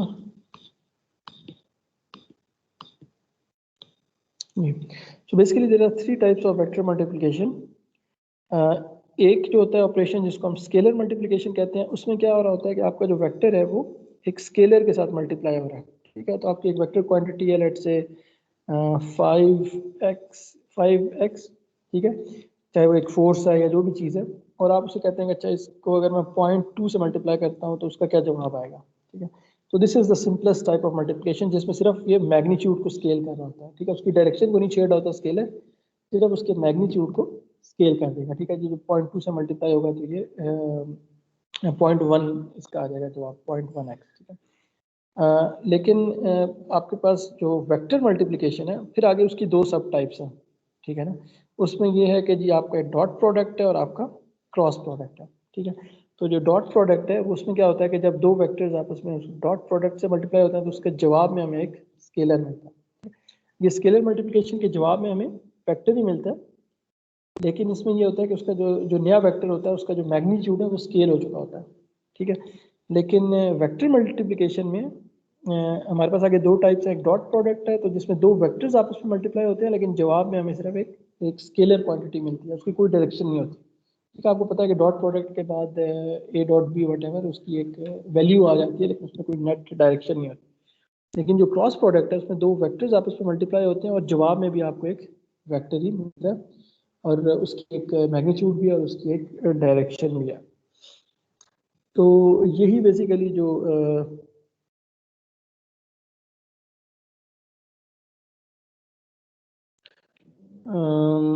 इसको, हाँ, इसको तरीका कैसे, इसको करना कैसे, स्केलर मल्टीप्लिकेशन आपको पता है कि जी अगर मेरे पास एक वेक्टर ए है which is represented in terms of its components A x A y and A z, तो अगर मैं उसको एक स्केलर एन से मल्टीप्लाई कर देता हूँ तो ये जो एन है बेसिकली ये सारे कंपोनेंट्स के साथ जाके मल्टीप्लाई हो जाएगा।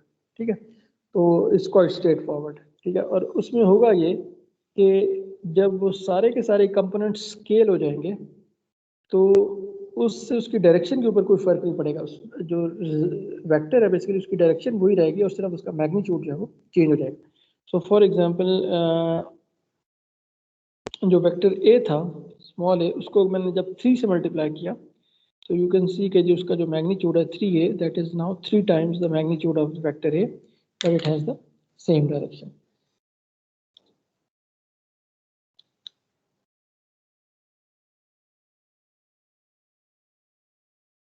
तो डॉट प्रोडक्ट है, ठीक है, डॉट प्रोडक्ट में क्या होता था, मैं दो वेक्टर्स मल्टीप्लाई होते थे लेकिन जवाब में मुझे स्केलर मिलता था। तो उसको कैलकुलेट करने का क्या तरीका, एक तो आपको याद होगा कि जी ए डॉट बी जो है that is basically A B cos theta. ठीक है, so that is generally for 2 dimensional case में। ठीक है, लेकिन अगर इन जनरल जो कह लें कि उसका जो तरीका कैलकुलेट करने का, अगर वो वेक्टर जो है वो इसी तरह आपने कंपोनेंट्स की फॉर्म में आपने एक्सप्रेस किया हुआ है तो A dot B is basically जिसमें आप दोनों वेक्टर्स के वो जो सेम कंपोनेंट्स हैं उनको आपस में मल्टीप्लाई कर रहे हो, तो इसमें ए एक्स बी एक्स और ए वाई बी वाई इन दोनों को मल्टीप्लाई करके फिर उनको सम कर लेना। ठीक है, तो ये जो टोटल सम होगा basically that is the result of A dot B. तो यू कैन सी कि जी ये जो सम हो रहा है इसके साथ कोई यूनिट वेक्टर नहीं है, तो ये बेसिकली एक स्केलर क्वांटिटी हमें दे रहा है। तो अगर वो वेक्टर आपका 3 डायमेंशन में है तो उसमें इसी तरह ही आप ए एक्स बी एक्स को मल्टीप्लाई कर लेंगे, ए वाई बी वाई को कर लेंगे, ए जेड बी जेड को कर लेंगे और उसके जवाब में जब उनको सम करेंगे तो हमारे पास ए डॉट बी आ जाएगा। जैसे कि यहाँ पे एग्जांपल गिवन है, मेरे पास एक वेक्टर है 1 2 1 और एक दूसरा वेक्टर है 3 4 3, तो जो उसका डॉट प्रोडक्ट है it is very straightforward and simple to calculate. इस 1 को इस 3 के साथ मल्टीप्लाई करना है, सॉरी यहाँ पे 3 होना चाहिए, ये 2 को 4 के साथ मल्टीप्लाई करना है। ठीक है, और ये इस 1 को इस 3 के साथ मल्टीप्लाई करना है। ठीक है, तो ये 3 प्लस 8 प्लस 3। ठीक है, तो वो बेसिकली आपका यहाँ ये यहाँ पे मिस्टेक लगी है कि वो आपके पास प्रोबेबली 16 आ जाएगा जवाब या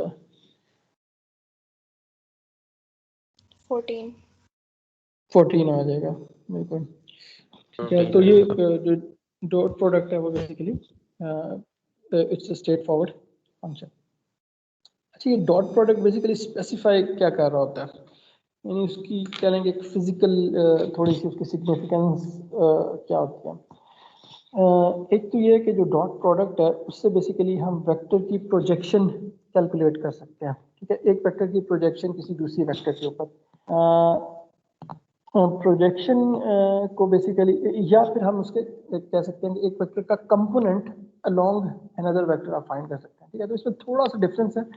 जब हम कंपोनेंट की बात करते हैं तो component is a scalar quantity. जब हम कहते हैं कि अच्छा ए का कंपोनेंट बी के अलोंग कितना है तो हम ये कह रहे हैं कि अच्छा कह लें कि उसकी प्रोजेक्शन का मैग्नीट्यूड कितना है। और जब हम प्रोजेक्शन की बात कर रहे होते हैं तो प्रोजेक्शन या इट्स अ वेक्टर क्वांटिटी, तो उसमें उसका मैग्नीट्यूड भी है, उसकी डायरेक्शन भी है। ठीक है, तो प्रोजेक्शन के साथ ही आपने ये स्पेसिफाई करना होता है कि अच्छा प्रोजेक्शन की डायरेक्शन क्या है। लेकिन जब हम कंपोनेंट कहते हैं कि जी उसके अलोंग कंपोनेंट वेक्टर बी के अलोंग इसका कंपोनेंट कितना है, तो वो उसमें हम लोग ऑल्दो डायरेक्शन आपने स्पेसिफाई कर दी है कि उस वेक्टर के अलोंग आप कह रहे हैं कि उसका कंपोनेंट कितना है, लेकिन ये है कि उसमें आप सिर्फ मैग्नीट्यूड स्पेसिफाई करते हो। और ये जो मेरे डॉट प्रोडक्ट है basically it helps us to calculate component और the projection of a vector along another vector, ठीक है। तो ये बेसिकली फोर्सेस के अंदर ये आपको पता है कि इसकी सिग्निफिकेंस ये होती है कि अगर लेट्स से एक फोर्स है और एक डायरेक्शन में एक्ट कर रही है और आप ये देखना चाह रहे हैं कि किसी दूसरी डायरेक्शन में उस फोर्स का कितना इम्पैक्ट है, राइट। लेट्स से जैसा एक स्लोप है और इसके ऊपर मेरा एक ऑब्जेक्ट पड़ा हुआ है, तो इसमें जो ग्रेविटी है वो तो बिल्कुल स्ट्रेट डाउनवर्ड एक्ट कर रही होती है, लेकिन जो जाहिर बात है ये नीचे को तो मूव नहीं कर सकता क्योंकि ये एक इंक्लाइंड प्लेन के ऊपर पड़ा हुआ है, तो ये ऑब्जेक्ट इस डायरेक्शन में मूव करेगा। तो अगर आप देखना चाह रहे हो कि कितना मूव करेगा या कितनी एक्सेलरेशन में होगी इसकी, तो आपको इस फोर्स का ये वाला कंपोनेंट फाइंड करना पड़ेगा, ठीक है। तो basically we want the component of the force of gravity along this direction. तो यहाँ पे यू नो कि जी we have to calculate the projection along this direction, या हम उसको कंपोनेंट फाइंड करें, तो दैट मीन्स कि we need the dot product है। तो इसकी ये जो इसकी कह लें कि सिग्निफिकेंस या उसकी जो एप्लीकेशन, तो एक वेक्टर लेके हम ये देखना चाह रहे हैं कि इसका इम्पैक्ट जो है कह लें किसी दूसरी डायरेक्शन में इसका इम्पैक्ट कितना है, ठीक है।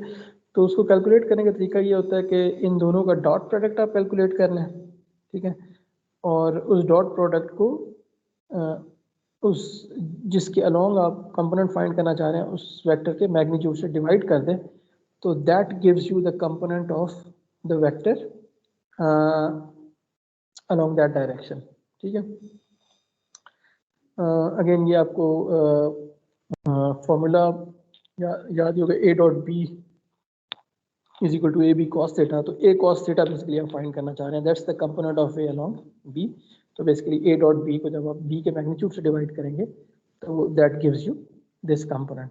तो यू कैन सी कि जी यहाँ पे बेसिकली दिस कंपोनेंट में इसमें कोई डायरेक्शन हमने स्पेसिफाई नहीं की, तो we call it the component of A.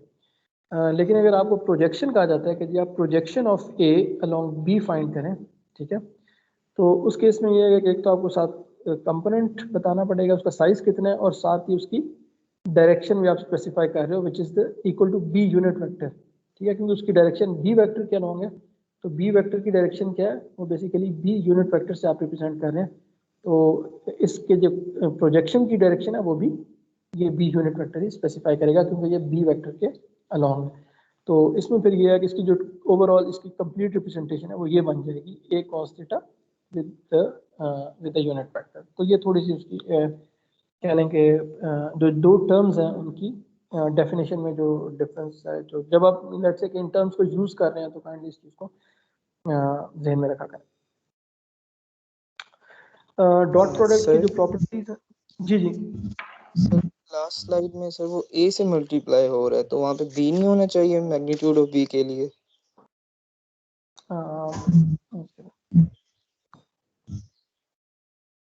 Sir ये लास्ट फॉर्मूला सर यहाँ पे जहाँ पे सर ए कंपोनेंट और projection of b find projection of अच्छा a ये along जो b। ए है, यस हाँ सर। सॉरी ये बेसिकली उसका वेक्टर उन्होंने बनाना था, तो बेसिकली यहाँ पे आपको बी यूनिट वेक्टर लिखना था, तो there is a mistake.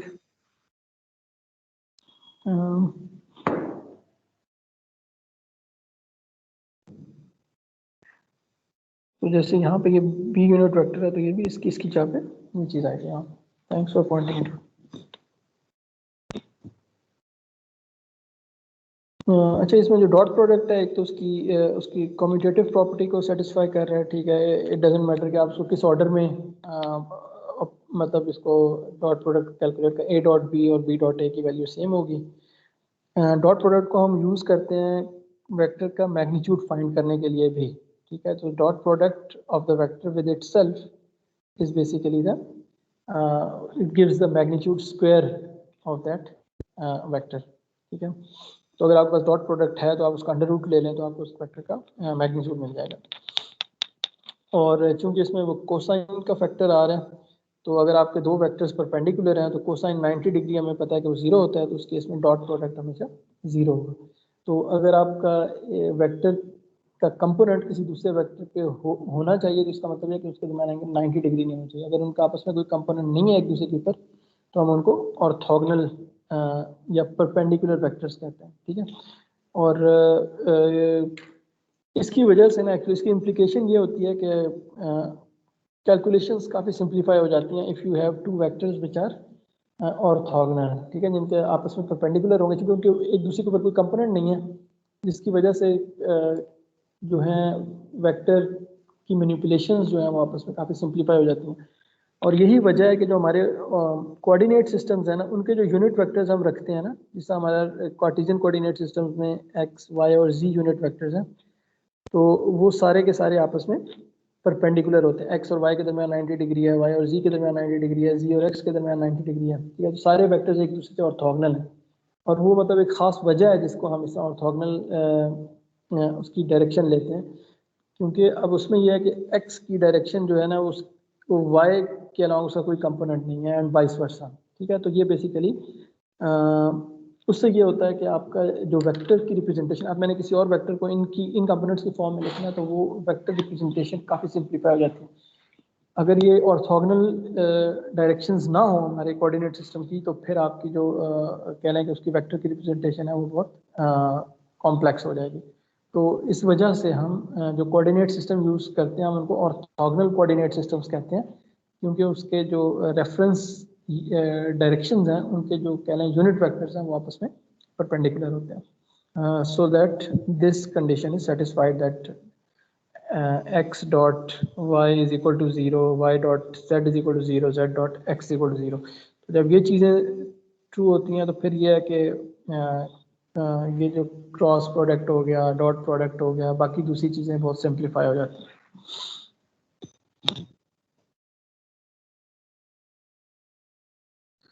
Okay.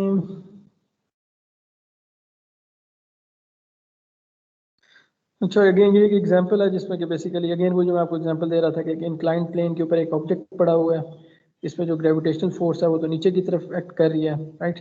तो ग्रेविटेशनल अगर मेरा लेट्स से कि this is x direction, this is y direction upward, तो ये जो एफ है इसका एक्स कंपोनेंट 0 है क्योंकि ये प्योरली अलोंग वाई है और ये नेगेटिव वाई के अलोंग है, तो यू कैन से कि जी इसमें नेगेटिव एम जी। तो ये फोर्स को बेसिकली इस तरह रिप्रेजेंट किया हुआ फोर्स वेक्टर को, हालांकि इसको ये दूसरी ब्रैकेट्स यूज करनी चाहिए थी, 0 and negative m g. So basically this is the vector, उसका मैग्नेटिक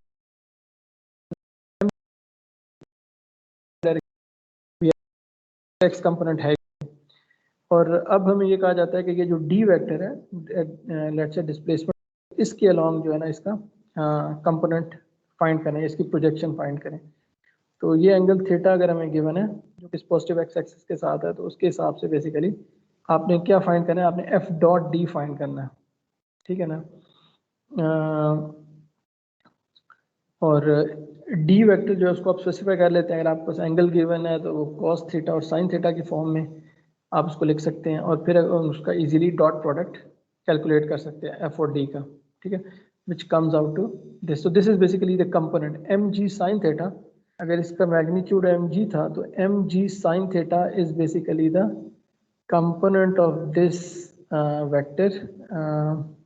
इस वेक्टर का जो कंपोनेंट है डी के अलोंग वो basically m g sine theta है, ठीक है। तो ये यहाँ पे आप देख सकते हैं, लेकिन ये क्योंकि स्ट्रेट फॉरवर्ड है तो I am not going to spend time और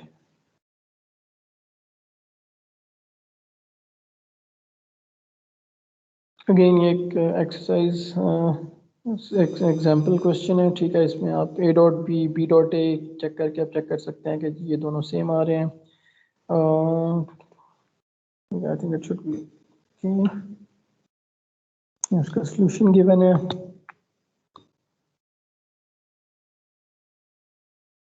ओके, नाउ तो बेसिकली डॉट प्रोडक्ट का क्या मेन उसका ऑब्जेक्टिव क्या है कि जिसमें कि हम बेसिकली प्रोजेक्शंस या कंपोनेंट्स फाइंड करना चाह रहे हैं एक वेक्टर का किसी दूसरे वेक्टर के अलावा, ठीक है।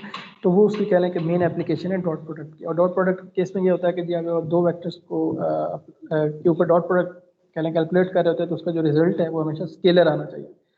अच्छा, इसमें भी स्टूडेंट्स अक्सर इस तरह करते हैं कि आपको कोई प्रॉब्लम दी जाती है और आप डॉट प्रोडक्ट कैलकुलेट कर रहे होते हैं और एंड पे जो है ना उसके साथ एक्स यूनिट वेक्टर या वाई यूनिट वेक्टर लगा रहे होते हैं, तो दैट इज जो है ना मेरे ख्याल में वो एक बहुत ग्रेव मिस्टेक है। यानी कि उससे ये लगता है कि आपको मतलब बहुत बुरा इंप्रेशन पड़ता है टीचर के ऊपर कि जी आप डॉट प्रोडक्ट या क्रॉस प्रोडक्ट की जो कॉन्सेप्ट्स हैं वही स्टूडेंट्स के क्लियर नहीं है, या इसी तरह क्रॉस प्रोडक्ट में ये हो रहा है कि जी क्रॉस प्रोडक्ट कैलकुलेट कर रहे हैं और वो डॉट प्रोडक्ट की तरह कर रहे हैं और एंड पे जो है ना सिर्फ एक उसका मैग्नीट्यूड लिख दिया और उसकी डायरेक्शन लिखी नहीं।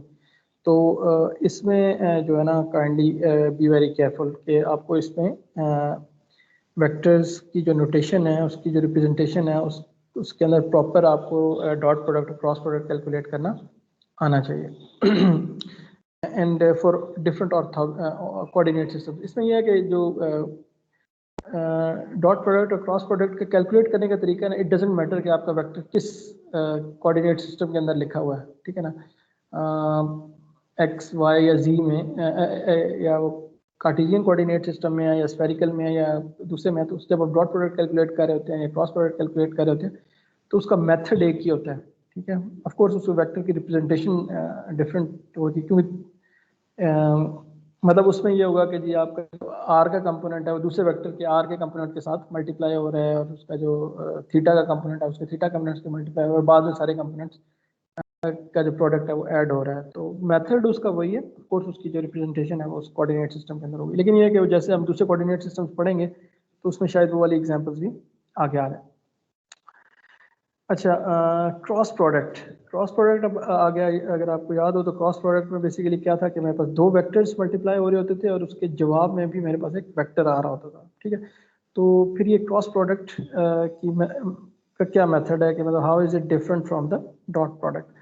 तो क्रॉस प्रोडक्ट अगर आपको याद हो तो बेसिकली जब हम क्रॉस प्रोडक्ट कैलकुलेट करते हैं तो वो हम कैलकुलेट करते हैं बाय यूजिंग डिटर्मिनेंट्स, ठीक है। जो मैट्रिक्स के अंदर आपने किसी भी मैट्रिक्स का वो जो डिटर्मिनेंट कैलकुलेट करने का तरीका जो है वो ऑलरेडी देखा हुआ है। तो जो क्रॉस प्रोडक्ट है बेसिकली हम उस डिटर्मिनेंट को यूज़ करके बेसिकली हम क्रॉस प्रोडक्ट कैलकुलेट कर रहे होते हैं। जैसे यहाँ पे मेरे पास ए वेक्टर था तो उसका एक्स कंपोनेंट और वाई कंपोनेंट है, ठीक है। तो इस केस में हमने जी कंपोनेंट को 0 पुट कर दिया और इसी तरह जो उसका बी वेक्टर है उसका बी एक्स और बी वाई दो कंपोनेंट है, उसका भी जी कंपोनेंट नहीं है। तो इसमें फिर ये है कि मेरी पहली रो में जो है वो मेरे ऑर्थोगोनल कोऑर्डिनेट सिस्टम्स के यूनिट वेक्टर्स आ जाते हैं। तो इस केस में मेरे पास कार्टेशियन कोऑर्डिनेट सिस्टम है तो ये एक्स वाई और जी यूनिट वेक्टर्स ऊपर आ गए। नीचे मेरे पास पहले वेक्टर के कंपोनेंट्स मैंने लिस्ट कर लिए, ठीक है। उसके नीचे जो उसका करस्पॉन्डिंग कंपोनेंट है और इसी तरह उससे नीचे जो है मेरे पास थर्ड रो में जो दूसरा वेक्टर है उसके कंपोनेंट्स आ गए। और अब ये है कि मैं सिंपली इसका डिटर्मिनेंट कैलकुलेट कर लूँगा तो that will give me the cross product. तो इस केस में फॉर एग्जांपल अगर मैं एक्स के लिए फाइंड करूँ तो एक्स आपको पता है कि यहाँ चूंकि ये 0 है कॉलम है तो ए वाई और ये 0 मल्टीप्लाई होकर 0 हो जाएगा और इसी तरह बी वाई और ये 0 मल्टीप्लाई होकर 0 हो जाएगा। तो इसका एक्स कंपोनेंट पूरे का पूरा 0 हो जाएगा। तो एक्स कंपोनेंट इसमें नहीं लिखा हुआ इसीलिए। इसी तरह अगर मैं वाई कंपोनेंट को देखूं तो वाई कंपोनेंट के केस में नेगेटिव वाई बेसिकली आप इस तरह नेगेटिव का साइन लगा के नेगेटिव वाई आप कैलकुलेट कर रहे होते हो। तो उसमें भी अगर आप ए एक्स मल्टीप्लाई बाई 0 0 हो गया और ये फिर इसी तरह बी एक्स और ये 0 मल्टीप्लाई बाई 0 हो गया तो इसका वाई कंपोनेंट जो है वो भी 0 हो जाएगा। तो इस केस में इसके डिटर्मिनेंट में सिर्फ z कंपोनेंट जो है वो प्रेजेंट है, ठीक है। तो z कंपोनेंट आप देख सकते हैं कि जी z के केस में आपके पास ए एक्स और B y minus B x A y and this is along z direction. तो the cross product of the two vectors अगर आप देखें तो इस एक्स और वाई कंपोनेंट था और दूसरे वेक्टर का भी एक्स और वाई कंपोनेंट था। तो इन अदर वर्ड्स ये जो वेक्टर थे ये एक्स वाई प्लेन के अंदर लाई कर रहे थे क्योंकि उसका एक एक्स कंपोनेंट था एक वाई कंपोनेंट था।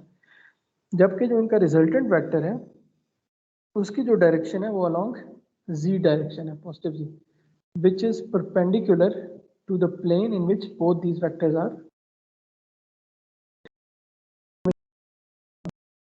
आपने रखनी है कि क्रॉस प्रोडक्ट के केस में जो रिजल्टेंट वेक्टर होता है वो it is always perpendicular to both these vectors और यू कैन से कि जी it is perpendicular to the plane जिसके अंदर के ये दोनों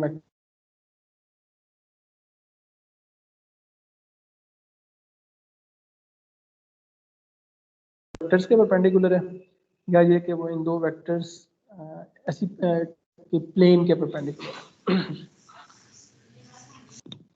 तो in the more general form ये three dimensional Cartesian coordinate systems के अंदर उसमें ये है कि आपके पास जेड कंपोनेंट भी आ गया, तो वहाँ पे यू कैन सी के जी आपके पास एक्स कंपोनेंट भी है, वाई कंपोनेंट भी है और जेड कंपोनेंट भी है, लेकिन स्टिल ये जो दोनों वेक्टर्स थे ये 3 डायमेंशन में है एक्स वाई, तो ये जो आपका रिजल्टेंट वेक्टर होगा वो इन दोनों के परपेंडिकुलर होगा, या इन दोनों से जो प्लेन मिल रही होगी, जो भी आपकी 3 डायमेंशन के अंदर एक प्लेन बन रही होगी, तो ये आपका resultant vector A cross B इसके परपेंडिकुलर ही होगा। वो यहाँ पे वो देखना मतलब it is not that visible, यहाँ पे तो रेडीली आप देख सकते थे कि जी उसमें सिर्फ जेड कंपोनेंट है, तो लेकिन यहाँ पे भी ये चीज़ ट्रू है कि जी आपके जो क्रॉस प्रोडक्ट का जो आपका रिजल्टेंट वेक्टर बन रहा है वो इन दोनों वेक्टर्स के परपेंडिकुलर है, इन दोनों के ऑर्थोगोनल लाई कर।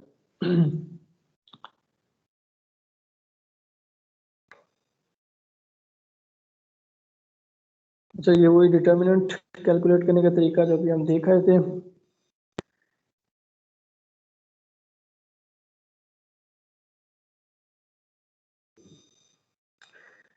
अच्छा, यहाँ पे एग्जाम्पल मेरे पास एक वेक्टर था जिसके कोऑर्डिनेट्स 1 2 3 हैं, कंपोनेंट्स 1 2 3 हैं, ठीक है, और दूसरा है जिसके कंपोनेंट्स 4 5 6 है। तो उसका अगर हम क्रॉस प्रोडक्ट कैलकुलेट करें, ठीक है, तो हमने यहाँ पे लिस्ट कर लिया पहला वेक्टर, उसके components 1 2 3, x component is 1, y component is 2, z component is 3, और ये नीचे वाली रो के अंदर हमने जो दूसरा वेक्टर है उसके कंपोनेंट्स को नोट डाउन कर लिया।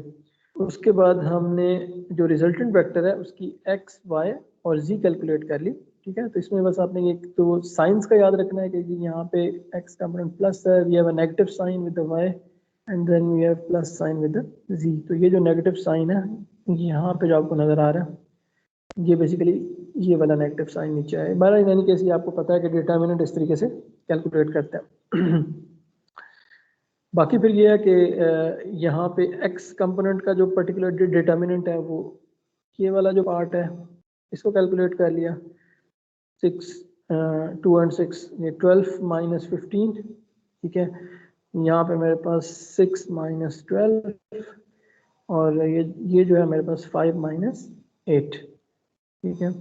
तो ultimately we have this resultant vector over here -3x plus 6y minus 3z, ठीक है, जिसको अगेन हम इस तरह रिप्रेजेंट कर सकते हैं ये ट्रायंगुलर ब्रैकेट्स के साथ।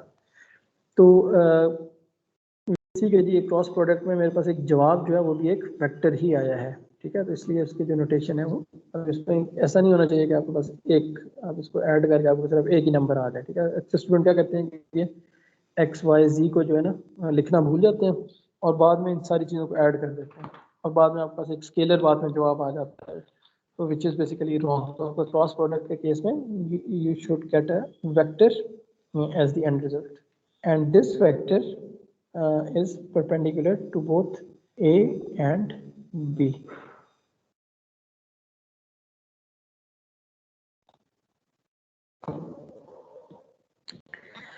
ओके, क्रॉस प्रोडक्ट जो है ये क्या सिग्निफाई कर रहा होता है, ठीक है। ये चीज़ अभी हम देख रहे हैं कि जो क्रॉस प्रोडक्ट है it is basically perpendicular to the plane of vectors A and B. तो ये देख सकते हैं कि यहाँ पे जो पिंक कलर में आपको शो हो रहा है that is the plane of A and B, and जो ए क्रॉस बी वाला जो नेट वेक्टर है, जो रिजल्टेंट वेक्टर है, वो बेसिकली इन दोनों के परपेंडिकुलर है। और जो इसका मैग्नीट्यूड है वो basically A B sine theta, ठीक है। अच्छा, एक तो ये कि क्रॉस प्रोडक्ट इस लिहाज से इम्पोर्टेंट है कि जो इलेक्ट्रोमैग्नेटिक्स में जब हम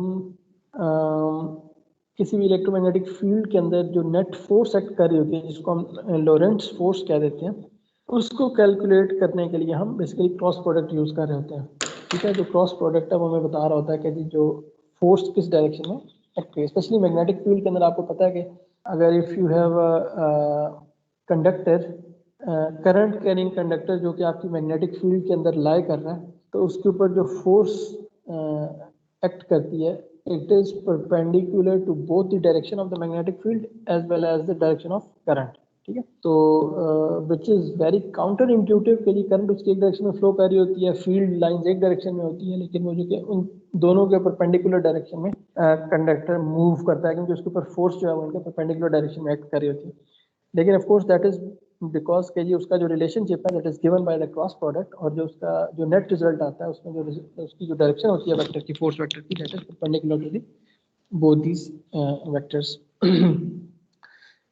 और इसमें चूंकि दो डायरेक्शंस हो सकती हैं, राइट। अगर आपकी ए बी प्लेन है तो उसमें एक उस प्लेन की अपवर्ड डायरेक्शन में एक नॉर्मल है, परपेंडिकुलर डायरेक्शन है, और एक उसकी नीचे वाली की डायरेक्शन के अंदर भी ये नीचे वाली जो डायरेक्शन है वो भी एक उसकी परपेंडिकुलर डायरेक्शन है।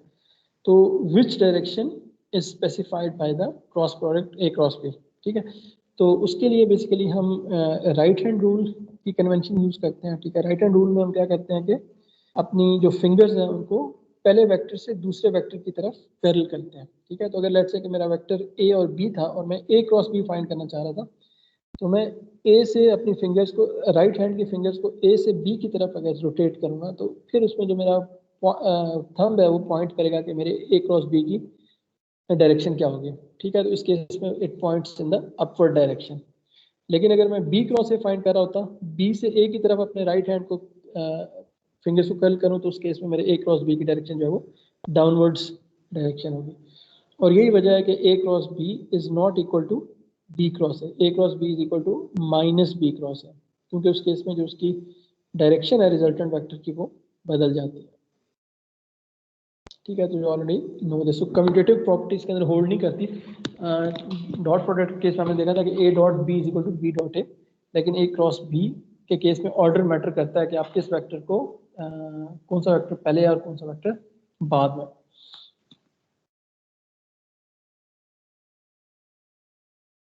ठीक है, ये यहाँ पे आ गया A cross B equal to minus B cross A, ठीक है, again due to that right hand rule. इसी तरह लेकिन डिस्ट्रीब्यूटिव प्रॉपर्टीज में होल्ड करती है। If you have A cross B plus C then you can write the cross product, उसको separate कर सकते हैं, A cross B plus A cross C. और जो एक वेक्टर का अपने साथ जो क्रॉस प्रोडक्ट होता है वो ज़ीरो होता है, राइट। वो किस लिए ज़ीरो होता है, क्योंकि इसमें साइन का फैक्टर आ रहा होता है, ठीक है, साइन थीटा, और थीटा अगर ज़ीरो हो जाए तो साइन ज़ीरो हो जाता है। तो इसलिए बेसिकली यू हैव द अगर आपको याद हो तो डॉट प्रोडक्ट केस में वेक्टर का अपने साथ जो डॉट प्रोडक्ट होता था उसके मैग्नीट्यूड का स्क्वायर रिजल्ट में दे रहा होता था, ठीक है। A dot A was equal to A magnitude square. लेकिन क्रॉस प्रोडक्ट के केस में अगर आप एक वेक्टर का अपने उसके अपने साथ जो है वो क्रॉस प्रोडक्ट ले रहे हैं, तो उस केस में यू गेट नल वेक्टर और basically you get zero result.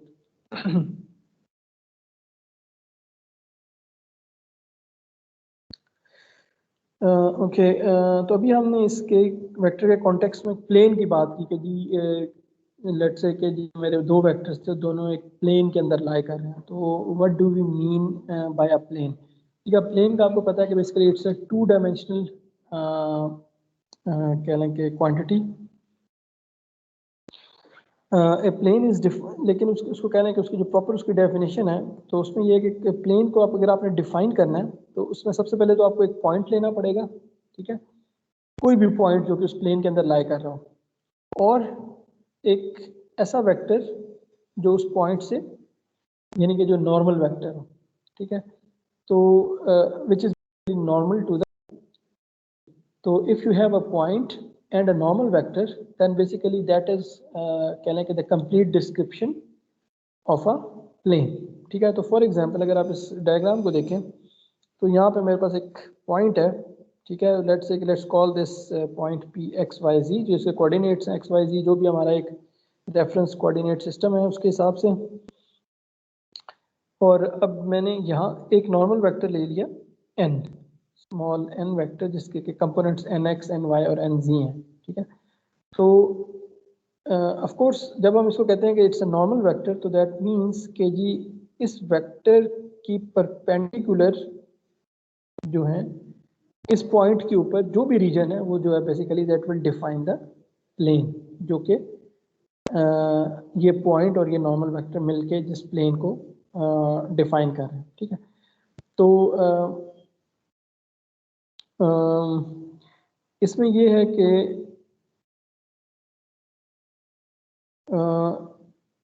if you have another point, for example, if you take another point on the same plane, okay, let's call it point Q with the say coordinates जो x naught, y naught, z naught, तो ये जो vector P Q है जो कि basically इस point P और Q के दरमियान इसको मिला के जो हमारा वेक्टर बन रहा है P Q, this is basically a vector that is lying within the same plane. ठीक है, तो इस केस में आप कह सकते हैं कि अगर ये उसी प्लेन के अंदर लाई कर रहा है तो फिर जाहिर बात है कि ये जो नॉर्मल वेक्टर है इसके, क्योंकि ये पूरी प्लेन के परपेंडिकुलर है या नॉर्मल है, तो बेसिकली कोई भी वेक्टर जो कि इस प्लेन के अंदर लाई कर रहा होगा वो जो है उसका भी नॉर्मल होगा या उससे भी ऑर्थोगोनल होगा, राइट। इट डजेंट मैटर कि ये पॉइंट किस जगह पे, अगर ये मैं पॉइंट लेट से कि इधर ले लेता हूँ तो यहाँ पे जो मेरा वेक्टर पी क्यू है वो ये बनेगा, और यहाँ से भी ये जो मेरा एन वेक्टर है वो इससे परपेंडिकुलर होगा। ठीक है, इसी तरह अगर वो मेरा पॉइंट यहाँ पे होता तो एज लॉन्ग एज के it's point is lying within the plane, ठीक है, क्योंकि पूरी की पूरी जो प्लेन है वो इस परपेंडिकुलर या उस नॉर्मल वेक्टर से कह लें कि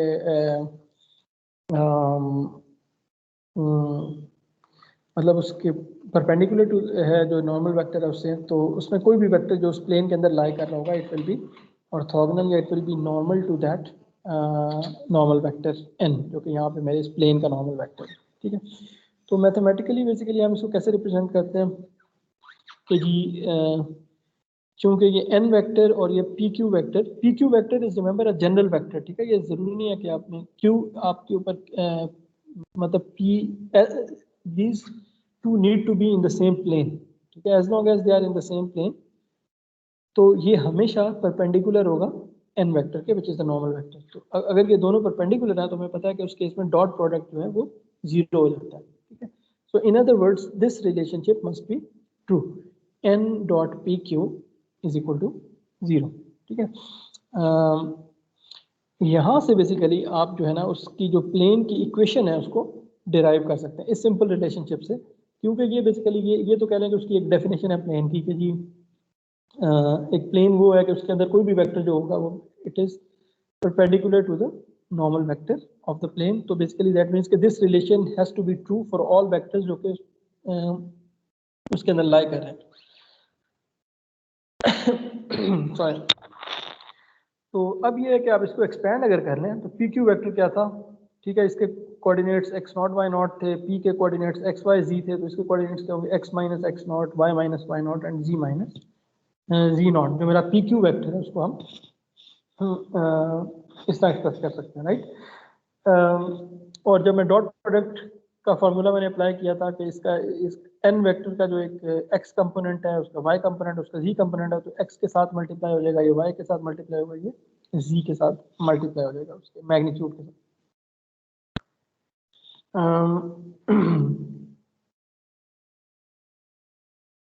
So this has to be equal to 0 और वहाँ से बेसिकली कह लें कि आपका जो आपके पास इक्वेशन बनेगी that would be the equation of your plane.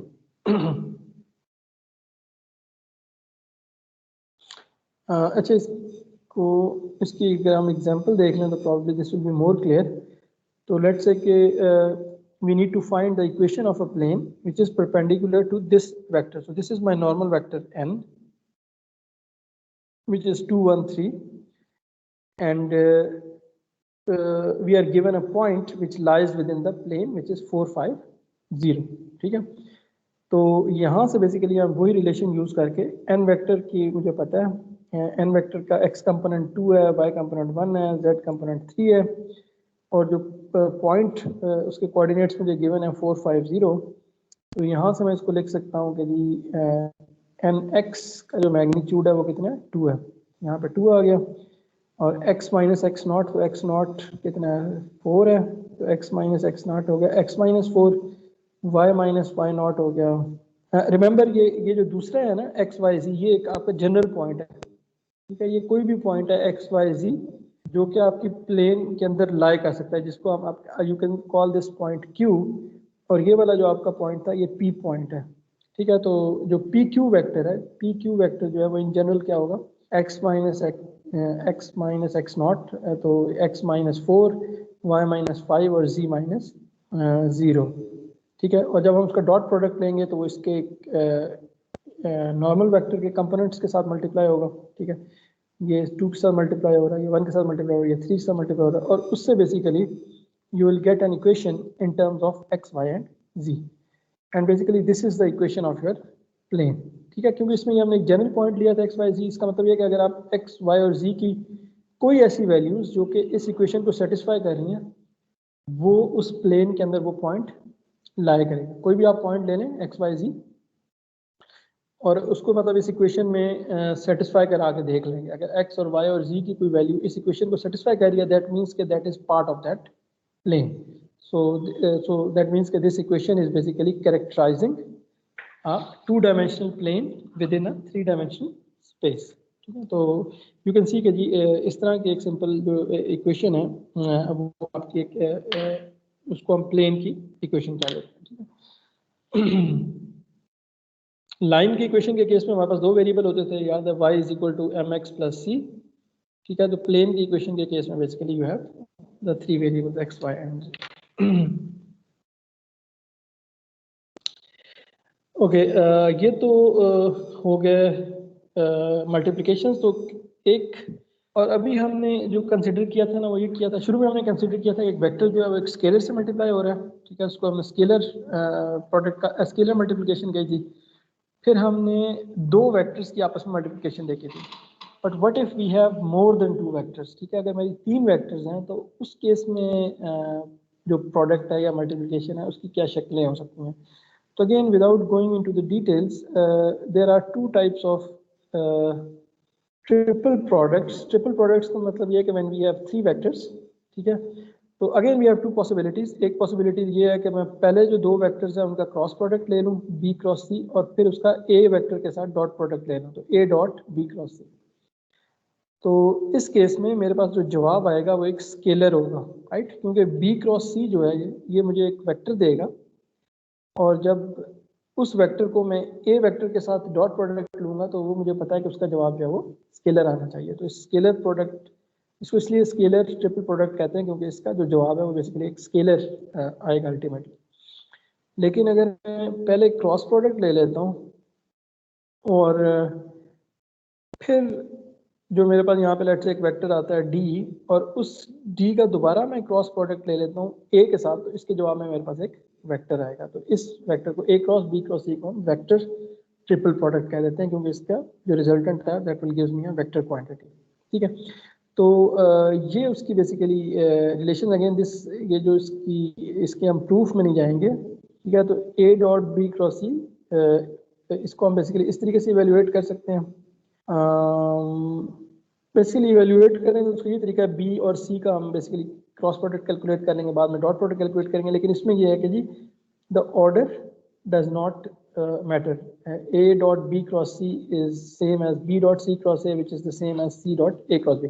Remember, इसके जवाब में एक स्केलर क्वांटिटी आनी है। स्केलर क्वांटिटी जो है उसकी क्योंकि कोई डायरेक्शन नहीं है, तो इट डजेंट मैटर कि आपने वेक्टर्स को किस ऑर्डर में उनके ऊपर ये प्रोडक्ट किया, अल्टीमेटली आपका जो जवाब है वो सेम आएगा। लेकिन जो वेक्टर ट्रिपल प्रोडक्ट है दैट इज कह लेंगे मोर कॉम्प्लेक्स इन दैट के जी बेसिकली इसमें एक तो ये कि वो आप ऑर्डर मैटर करेगा, और दूसरा ये कि इसका जो फॉर्मूला है वो बेसिकली उसको आप इससे ये बैक कैब रूल बेसिकली इसे कहते हैं, बैक कैब रूल। इससे आप याद कर सकते हैं कि A cross B cross C is basically B multiplied by A dot C. Remember, ये ए डॉट सी जो है ये आपको एक स्केलर देगा, राइट, ये डॉट प्रोडक्ट है। तो जब ये स्केलर देगा तो एक स्केलर जब वेक्टर से मल्टीप्लाई होगा तो वो सिंपली उसके मैग्नीट्यूड को चेंज करेगा। तो ये इसलिए हमने इसके दरमियान ये ब्रैकेट से रिप्रेजेंट किया हुआ। ठीक है।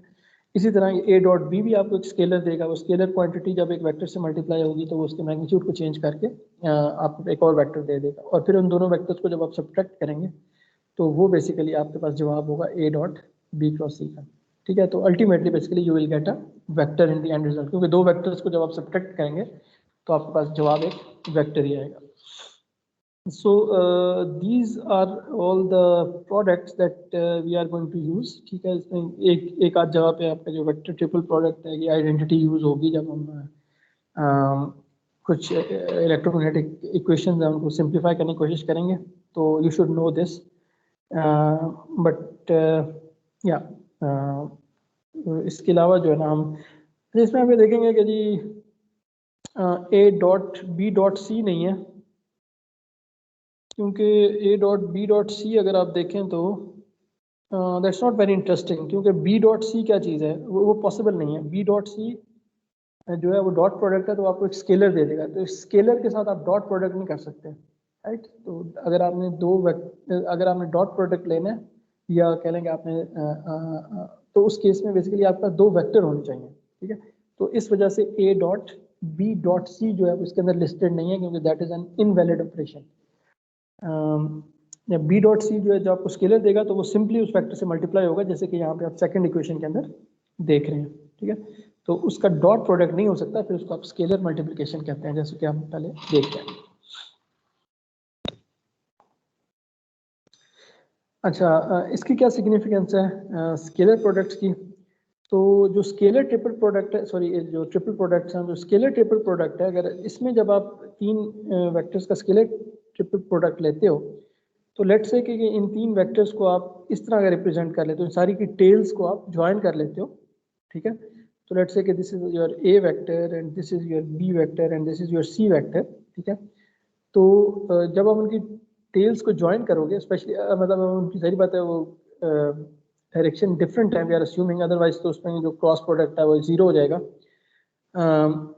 तो उसमें आपका एक क्या, आपका एक पैरेललोपिपेड बन जाएगा. ठीक है, पैरेललोपिपेड क्या होता है, जिसकी सारी जो साइड्स होती हैं वो पैरेललोग्राम्स होती हैं, तो it's like a distorted cube like shape बन जाएगी.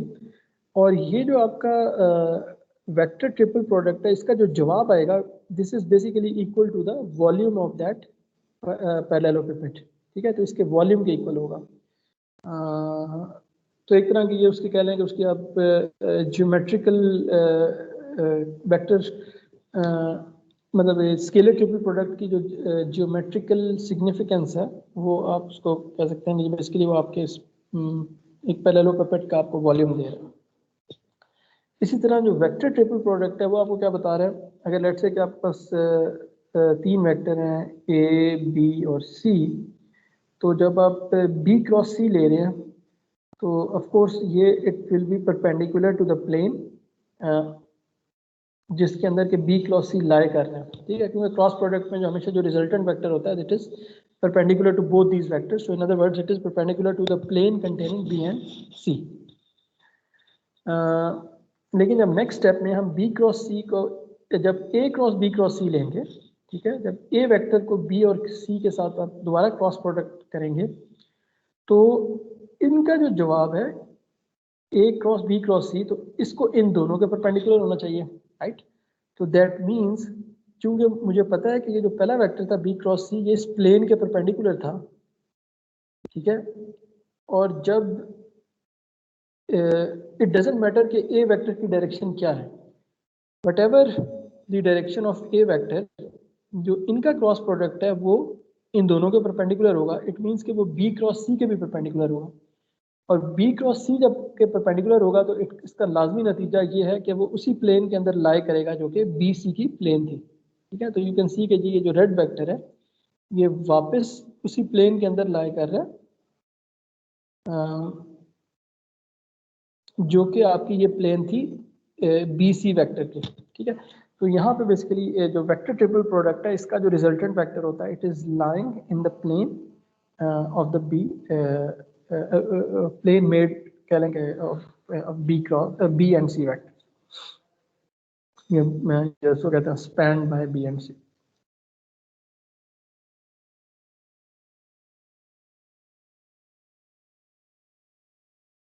That concludes the vector algebra part of this chapter. ठीक है, जिसमें के बेसिक चीज़ें थी, जिसमें वेक्टर प्रोडक्ट्स आ गए, जिसमें एडिशन सब्ट्रैक्शन आ गई, जिसमें उसके मैग्नीट्यूड यूनिट वेक्टर इस किस्म की चीज़ें कि पॉइंट क्या चीज़ होता है, वेक्टर क्या चीज़ होती है, उसकी उसे कंपोनेंट्स के and so on and so forth. Now we are going to move on to the vector calculus part. ठीक है, तो वेक्टर कैलकुलस में बेसिकली यू विल सी कि जी there are basically 4 basic vector operators. ठीक है, basically 4 different operations हैं जो कि वेक्टर कैलकुलस में जो कि हम लोग बेसिकली यूज़ करेंगे इसके अंदर। तो हम सिर्फ उसी को स्टडी करेंगे जो कि जिनकी एप्लीकेशन है आगे। और ये जो वेक्टर ऑपरेशंस हैं ये विल सी के जी इसका ऑपरेटर क्या होता है। ठीक है, जैसे कि जिसको हम ये डेल या इन्वर्टेड ट्रायंगल से रिप्रेजेंट करते हैं, जिसको हम डेल सिंबल कह देते हैं। ठीक है, ये इसका क्या मतलब होता है। और फिर ये है कि ये जो वेक्टर ऑपरेशंस हैं इन पार्टिकली, और फिर ये कि वो सिग्निफाई क्या कर रहे हैं, उसका जो रिजल्ट है वो हमें बता क्या रहा है। ठीक है, तो सबसे पहले तो इसकी इंट्रोडक्शन कर लेते हैं कि ये मुख्तलिफ वेक्टर ऑपरेशंस हैं क्या चीज़। ठीक है, तो लेट्स से कि we have a scalar field which is represented by V because if you remember कि इलेक्ट्रोमैग्नेटिज्म के केस में जो हमारी पोटेंशियल फील्ड होती है, इलेक्ट्रिक पोटेंशियल, उसको हम V से रिप्रेजेंट कर रहे होते हैं, और वो हमने कहा था कि वो स्केलर फील्ड है। ठीक है, इलेक्ट्रिक पोटेंशियल जो है मुख्तलिफ एक रीजन में मुख्तलिफ पॉइंट्स के ऊपर आप एक इलेक्ट्रोस्टैटिक पोटेंशियल आपने डिफाइन किया हुआ है जिसका मैग्नीट्यूड है, लेकिन ऑफ कोर्स चूंकि वो स्केलर क्वांटिटी है तो we don't need it's there is no direction. और इसी तरह आपकी एक वेक्टर क्वांटिटी है, वेक्टर फील्ड, जिसको हम लेट्स से कि ए से रिप्रेजेंट कर लेते हैं। This can be an electric field और मैग्नेटिक फील्ड। तो स्केलर क्वांटिटी, स्केलर फील्ड को हमने वी से रिप्रेजेंट कर लिया। वो कोई भी स्केलर फील्ड हो सकती है, वो चार्ज डिस्ट्रीब्यूशन भी हो सकती है फॉर एग्जांपल, लेकिन let's represent it with V, और जो वेक्टर फील्ड है उसको हम ए से रिप्रेजेंट कर सकते हैं। तो अब हम देखते हैं कि ये जो मुख्तलिफ ऑपरेशंस हैं जो कि कैलकुलस, वेक्टर कैलकुलस के ऑपरेशंस हैं, एक तो ये कि उसकी डोमेन क्या चीज़ है, यानी कि वो क्या उस ये जो वेक्टर ऑपरेशन है वो किस तरह की क्वांटिटी के ऊपर अप्लाई होता है, क्या वो स्केलर फील्ड क्वांटिटी पे अप्लाई होता है या वेक्टर फील्ड क्वांटिटी पे अप्लाई होता है। और दूसरा ये कि उसका जवाब क्या आएगा, क्या वो स्केलर आएगा या वेक्टर आएगा। जैसे कि हम पीछे देख के आए हैं कि डॉट प्रोडक्ट के केस में जो आपका रिजल्ट आता था वो स्केलर होता था, जो क्रॉस प्रोडक्ट के केस में आपका रिजल्ट था वो वेक्टर होता है। तो इन ऑपरेशंस के जवाब में जो रिजल्ट आएगा हमारा, क्या वो एक स्केलर क्वांटिटी होगी या वेक्टर क्वांटिटी होगी। और फिर तीसरे नंबर पे कि जी वो जो जवाब है वो सिग्निफाई क्या कर रहा होगा, वो किस चीज़, वो हमें क्या इन्फॉर्मेशन दे रहा होगा। तो सबसे पहले जो ऑपरेशन है, this is called the gradient operation. ठीक है, ग्रेडियंट प्रॉब्ली आपने नाम सुना है। ग्रेडियंट हम जनरली स्लोप को भी कह देते हैं किसी फंक्शन का। जब हम कहते हैं कि इसका ग्रेडियंट फाइंड करो तो बेसिकली हम उसकी स्लोप की बात कर रहे होते हैं। ठीक है, और यू कैन से कि ये जो ग्रेडियंट है this is the more general term. Slope जो होती है वो बेसिकली आपकी वन डायमेंशनल फंक्शन के केस में हम बात कर रहे होते हैं, और ग्रेडियंट में जो आपका जो फंक्शन होता है वो मल्टी डायमेंशनल हो सकता है, 2 डायमेंशनल, 3 डायमेंशनल। और उस केस में हम जब स्लोप की बात करते हैं तो जो टर्म हम यूज़ करते हैं उसको ग्रेडियंट कहते हैं। लेकिन अगर इसकी हम मोर डिटेल में जाएंगे।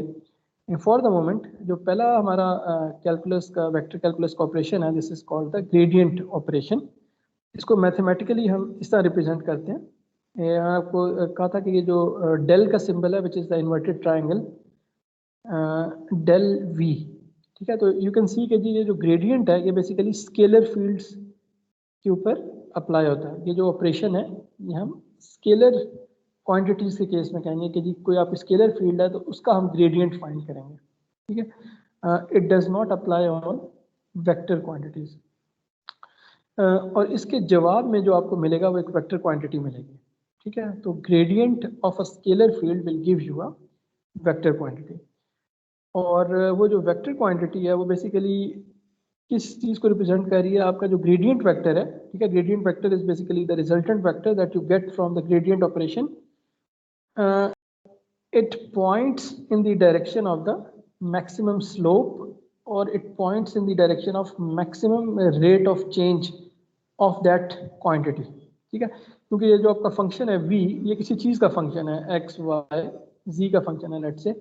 तो किसी पॉइंट पे जब हम कहते हैं कि इस फंक्शन का ग्रेडियंट कितना है, तो वो बेसिकली वो बताएगा कि यार इस पर्टिकुलर डायरेक्शन में ना इसकी वैल्यू सबसे तेज़ी से चेंज हो रही है। ठीक है, और पॉजिटिव में चेंज होने का मतलब यह है कि इसकी इस डायरेक्शन में इसकी वैल्यू सबसे तेज़ी से इंक्रीज कर रही है, और इन अदर वर्ड्स इस डायरेक्शन में इसकी स्लोप जो है वो सबसे ज़्यादा है। ठीक है। तो जो ग्रेडियंट वेक्टर है उसकी जो डायरेक्शन है that will point towards the direction of the maximum slope, और उसका जो मैग्नीट्यूड है वो बेसिकली उसकी स्लोप की वैल्यू बता रहा होगा कि जी वो चेंज, रेट ऑफ चेंज है कितना, उसका मैग्नीट्यूड ज़्यादा है कम है। तो ये अगेन इस चीज़ को हम ज़्यादा we'll go over it in more detail in the next slides. फिर we have a divergence operation, ठीक है। और डाइवर्जेंस को हम इस तरीके से रिप्रेजेंट करते हैं, डेल डॉट ए से रिप्रेजेंट करते हैं, ठीक है। Again this del is an operator, जैसे कि हमारा इंटेग्रल ऑपरेटर होता है या डिफरेंशियल ऑपरेटर होता है डी बाई डी एक्स, या मेरा एक समेशन का ऑपरेटर होता है, ठीक है। तो जिस तरह ये सारे एक ऑपरेटर्स हैं, इसी तरह ये जो डेल है ये भी एक ऑपरेटर है। मतलब बजाते खुद इसकी कोई सिग्निफिकेंस नहीं है। इसकी सिग्निफिकेंस कब होती है, जब ये किसी और क्वांटिटी के ऊपर ऑपरेट करता है, राइट। तो समेशन ये एक सिंपली एक ऑपरेशन को रिप्रेजेंट कर रहा है, लेकिन इसका जवाब तभी आएगा जब लेट से कि आप दो क्वांटिटी को सम करेंगे x1 और x2 को, लेट से उसका एक रिजल्ट आएगा। इसी तरह ये जो ऑपरेटर है बजाते खुद एक ऑपरेशन को रिप्रेजेंट कर रहा है, लेकिन जब आप किसी चीज़ जो ऑपरेंड होता है उसके ऊपर जब ये ऑपरेट करता है तो उसके जवाब में बेसिकली आपका रिजल्ट आता है, और वो बेसिकली रिजल्ट आपकी कोई फिजिकल सिग्निफिकेंस बता रहा होता है। तो इस तरह जो डाइवर्जेंस ऑपरेशन है उसको हम डेल डॉट ए से रिप्रेजेंट करते हैं, ठीक है। तो जनरली ये डेल के ऊपर भी हम वेक्टर का सिंबल शो करते हैं, क्योंकि ये भी एक वेक्टर ऑपरेटर है, ठीक है, क्योंकि ये वेक्टर के ऊपर ऑपरेट कर रहा है। और ए जो है वो भी एक वेक्टर है। अच्छा, इसमें ऑल्दो कि इसकी जो रिप्रेजेंटेशन है ना that is very similar to dot product. ये बेसिकली जैसे हम डॉट प्रोडक्ट की रिप्रेजेंटेशन के दरम्यान में डॉट होता है, लेकिन it's not a dot product between del and A, ठीक है। This is a different operation, it's different from the dot product and hence it has its own name which we call divergence, ठीक है। तो इसमें कई दफ़ा ये confusion होती है कि चूँकि इट लुक्स लाइक कि जी ये डेल के साथ उसका डॉट प्रोडक्ट हो रहा है, लेकिन एक्चुअली ये जो इंटरप्रिटेशन है it's wrong interpretation, and it's actually an operation in itself and you should call it divergence rather than के जी वैसे इसको del dot a भी प्रोनाउंस करते हैं लोग, but you shouldn't say that because that is a misleading statement and that let you think कि जी ये basically del और a के दरमियान जो डॉट प्रोडक्ट हो रहा है, which is not the case. It's a different operation in itself, so you should call के जी divergence of a rather than del dot a, लेकिन दोनों चीज़ें यूज़ होती हैं। इसी तरह जो कर्ल ऑपरेशन है, अच्छा इस केस में जो आपका जवाब आएगा वो भी स्केलर होगा, जिस तरह वो आपका स्केलर प्रोडक्ट था या कह लें डॉट प्रोडक्ट था उसके केस में। और वो जो स्केलर क्वांटिटी है वो बेसिकली नेट आउटवर्ड फ्लक्स बता रही है फ्रॉम उस फील्ड का। आपको पता है कि मेरी जो ए फील्ड थी एक वेक्टर फील्ड थी, ऊपर हम डिफाइन करके आए हैं। तो ये जो वेक्टर फील्ड है किसी भी पॉइंट पे जब आप इसकी डाइवर्जेंस कैलकुलेट करेंगे तो आप एक नंबर आ जाएगा, एक स्केलर क्वांटिटी आ जाएगी, और वो ये बता रही है कि क्या उस पॉइंट पे कि कोई इस वेक्टर फील्ड का कोई फ्लक्स एग्जिस्ट कर रहा है या नहीं, ठीक है। फ्लक्स का क्या मतलब है कि अगर उस पॉइंट पे there is a net outward field which is emanating from that point, ठीक है। अगेन इसके अंदर भी हम मोर डिटेल में जाएंगे जब हम डाइवर्जेंस को कंसिडर करेंगे कि ये उसका इसका क्या मतलब है फ्लक्स का, और उसके एग्जैक्टली उससे हम क्या कंक्लूड कर सकते हैं। तो इसी तरह कर्ल के केस में basically curl is del cross है, तो again this is not a cross product although इसकी रिप्रेजेंटेशन उसी तरह की है, और हम इसको डेल क्रॉस ए भी पढ़ लेते हैं, लेकिन it's not a cross product, it's basically curl of A, ठीक है। तो इसलिए कई दफ़ा जो है ना अब इनफैक्ट लोग इनक्रेज करते हैं कि आप ना बजाय इसको इस तरीके से रिप्रेजेंट करने के आप इस तरह रिप्रेजेंट करें, डाइवर्जेंस को आप इस तरह लिखें डाइवर्जेंस ऑफ ए, ठीक है, और इस तरह कर्ल को आप इस तरीके से लिखें CURL कर्ल ऑफ ए, और उसकी ये वाली जो नोटेशन है इसको ना यूज करें so that you don't have this confusion कि ये डॉट प्रोडक्ट है या क्रॉस प्रोडक्ट है, लेकिन still this is widely used del dot A del cross A. So this again is an operation in itself. It's a new operation which is called a curl operation, जो कि हमें जवाब में एक vector देता है, वेक्टर क्वांटिटी देता है, ठीक है। तो of course we have magnitude and direction. और अगेन ये जो कर्ल ऑपरेशन है ना, ये लेट्स से कि आप एक वेक्टर फील्ड के ऊपर आप कर्ल ऑपरेशन कर रहे हैं, तो उसके जवाब में आपके पास कह लें कि एक और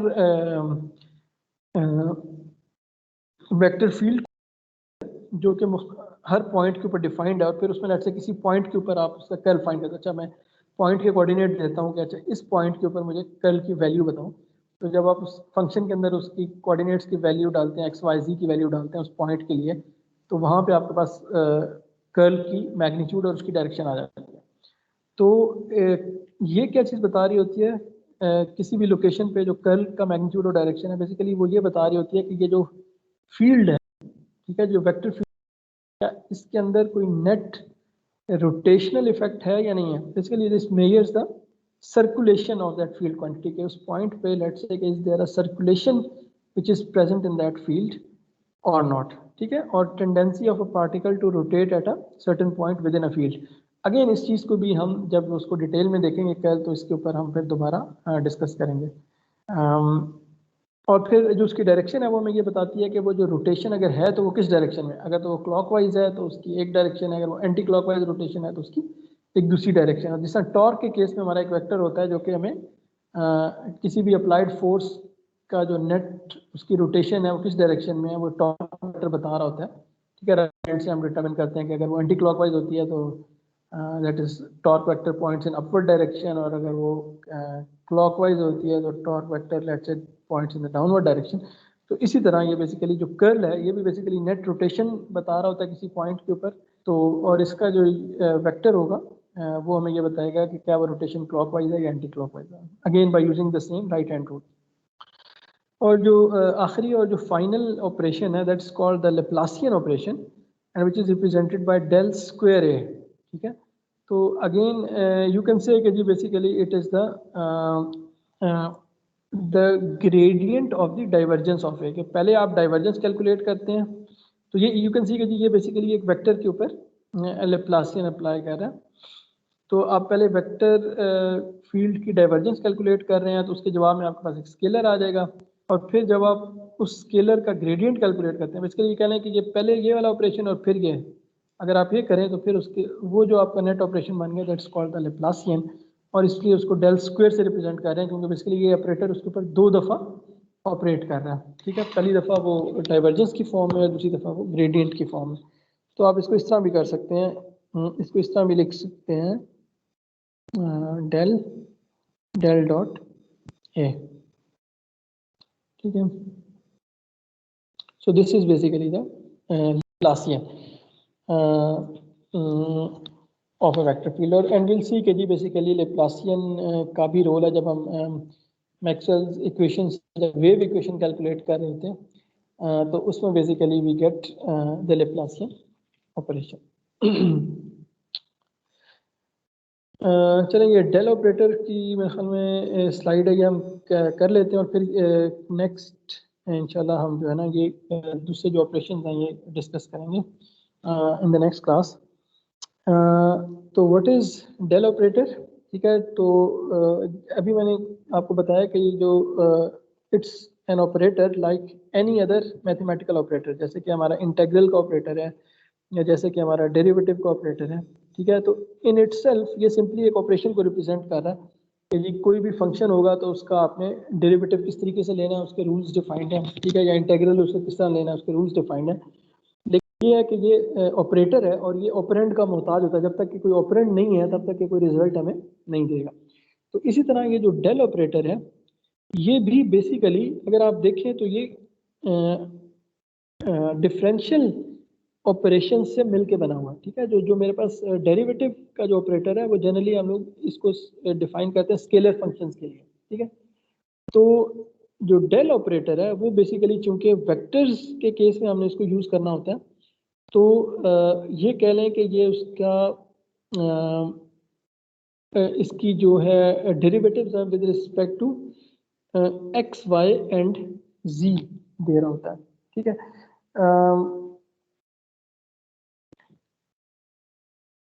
सो first of all you can see कि बेसिकली इसको हम कैसे रिप्रेजेंट करते हैं, हम इसको इस तरीके से रिप्रेजेंट कर रहे होते हैं, ठीक है, कि जो basically the partial derivative with respect to X, ठीक है,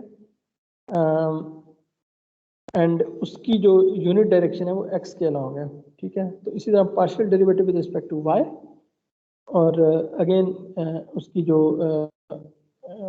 that's the y component of, you can say that this del operation, and then the partial derivative with respect to z and with the z component. So you can see that basically del operator is basically a sort of a vector, ठीक है। तो इस वजह से जब आप इसको del operator कहीं पे भी यूज करेंगे तो basically use symbol vector symbol on top, या अक्सर बुक्स में बेसिकली उन्होंने जस्ट टू ये ऊपर इसको सिग्निफाई करने के लिए कि जी ये ऑपरेटर है, तो जिसकी basically you have an X component and a Y component and a Z component. It's not a vector in itself के जी के कोई इसका कोई मैग्नीट्यूड है या कोई इसका पर्टिकुलर डायरेक्शन है, रिमेंबर ऑपरेटर। लेकिन again it's a very special type of an operator, और उस चीज़ को थोड़ा सा हाईलाइट करने के लिए बहुत सारी बुक्स जो है इसके ऊपर ये वेक्टर का सिंबल भी यूज़ कर लेते हैं, ठीक है। तो जनरली इसको कैलकुलेट कैसे करना है, अगेन अब ये डेल ऑपरेटर जो है इसको मुख्तलिफ तरीके से यूज़ कर सकते हैं, जिस तरह कि अभी हम पिछली स्लाइड्स में देख के आए हैं। ग्रेडियंट के केस में ये और तरीके से अप्लाई होगा, डाइवर्जेंस के केस में ये और तरीके से अप्लाई होगा, और कर्ल के केस में और लेप्लास के केस में ये और तरीके से अप्लाई होगा, राइट। इनफैक्ट ये जो तीन है ये बेसिक ऑपरेशंस हैं, और ये लेप्लासियन तो सिंपली इन दो का जो है कॉम्बिनेशन है।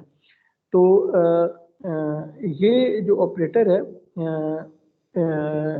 In general you can say कि जी बेसिकली दिस इज कहने के वेक्टर कैलकुलस की फील्ड में हम लोग आ गए हैं, तो अगेन तो कैलकुलस कहीं ना कहीं तो आएगी, तो ये डेल ऑपरेटर के अंदर आपकी कैलकुलस आ रही है, ठीक है। तो basically we are taking partial derivatives with respect to the x y and z. तो रिमेंबर ये हम लोग अप्लाई किसके ऊपर करेंगे, हम फील्ड क्वांटिटीज के ऊपर करेंगे, ठीक है। फील्ड क्वांटिटीज हमने पीछे देख के आए थे। फील्ड क्वांटिटीज क्या होती हैं, ऐसे फंक्शंस जो कि स्पेस कोऑर्डिनेट्स के होते हैं, एक्स वाई और जी का लेट्स से कि जो फंक्शन होगा वो आपकी एक फील्ड क्वांटिटी है। कोई भी function, let's say electric field है, मैग्नेटिक फील्ड है, स्पेस चार्ज डिस्ट्रीब्यूशन है, करंट डिस्ट्रीब्यूशन है,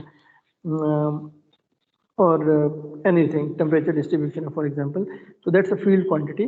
तो वो चूंकि वो फंक्शन x का भी है, y का भी है, z का भी है, तो that means we can define their partial derivatives with respect to x, y and z, और that means that we can basically use the del operator and operate on that function, and which will basically फिर उसमें जो तीन मुख्तलिफ operations हैं which will give different results, और उसके मुख्तलिफ significance और मुख्तलिफ interpretations हैं। And ultimately we use these operations to express physical phenomena in electromagnetics, और उसको basically कह लें कि आप बहुत ही compact form में इन operations के through आप express कर सकते हैं, which leads to the Maxwell's equations, which are कह लें कि the foundation of the EM field theory. तो अगेन इन ऑपरेशंस की डिटेल में इंशाल्लाह आपको अभी अब टाइम नहीं है, तो ये कर्ल और डाइवर्जेंस और ग्रेडियंट ये इंशाल्लाह हम नेक्स्ट टाइम कवर करेंगे, और साथ ही कोशिश करेंगे कि हम कोऑर्डिनेट सिस्टम्स वाला पार्ट जो है वो भी नेक्स्ट टाइम कंक्लूड कर लें, ताकि उसके बाद हम EM कह लें कि उसमें जो हमारी एक्चुअल मेन सब्जेक्ट है इस कोर्स का उधर मूव कर सकें। So that's all for today. Any questions? Sir slides तो अपलोड कर देते। स्लाइड्स में इंशाल्लाह कुछ दिनों में अपलोड करूंगा, क्योंकि अभी इसमें कुछ स्लाइड्स जो है ना वो मैंने इसमें और डालनी है। तो मैं चाह रहा था कि ये पूरे जो मॉड्यूल है ना उसकी स्लाइड्स इकट्ठी करूंगा, तो अभी जो नेक्स्ट लेक्चर की स्लाइड्स हैं उसके अंदर इंक्लूड करके फिर वो मैं इंशाल्लाह अपलोड कर दूंगा।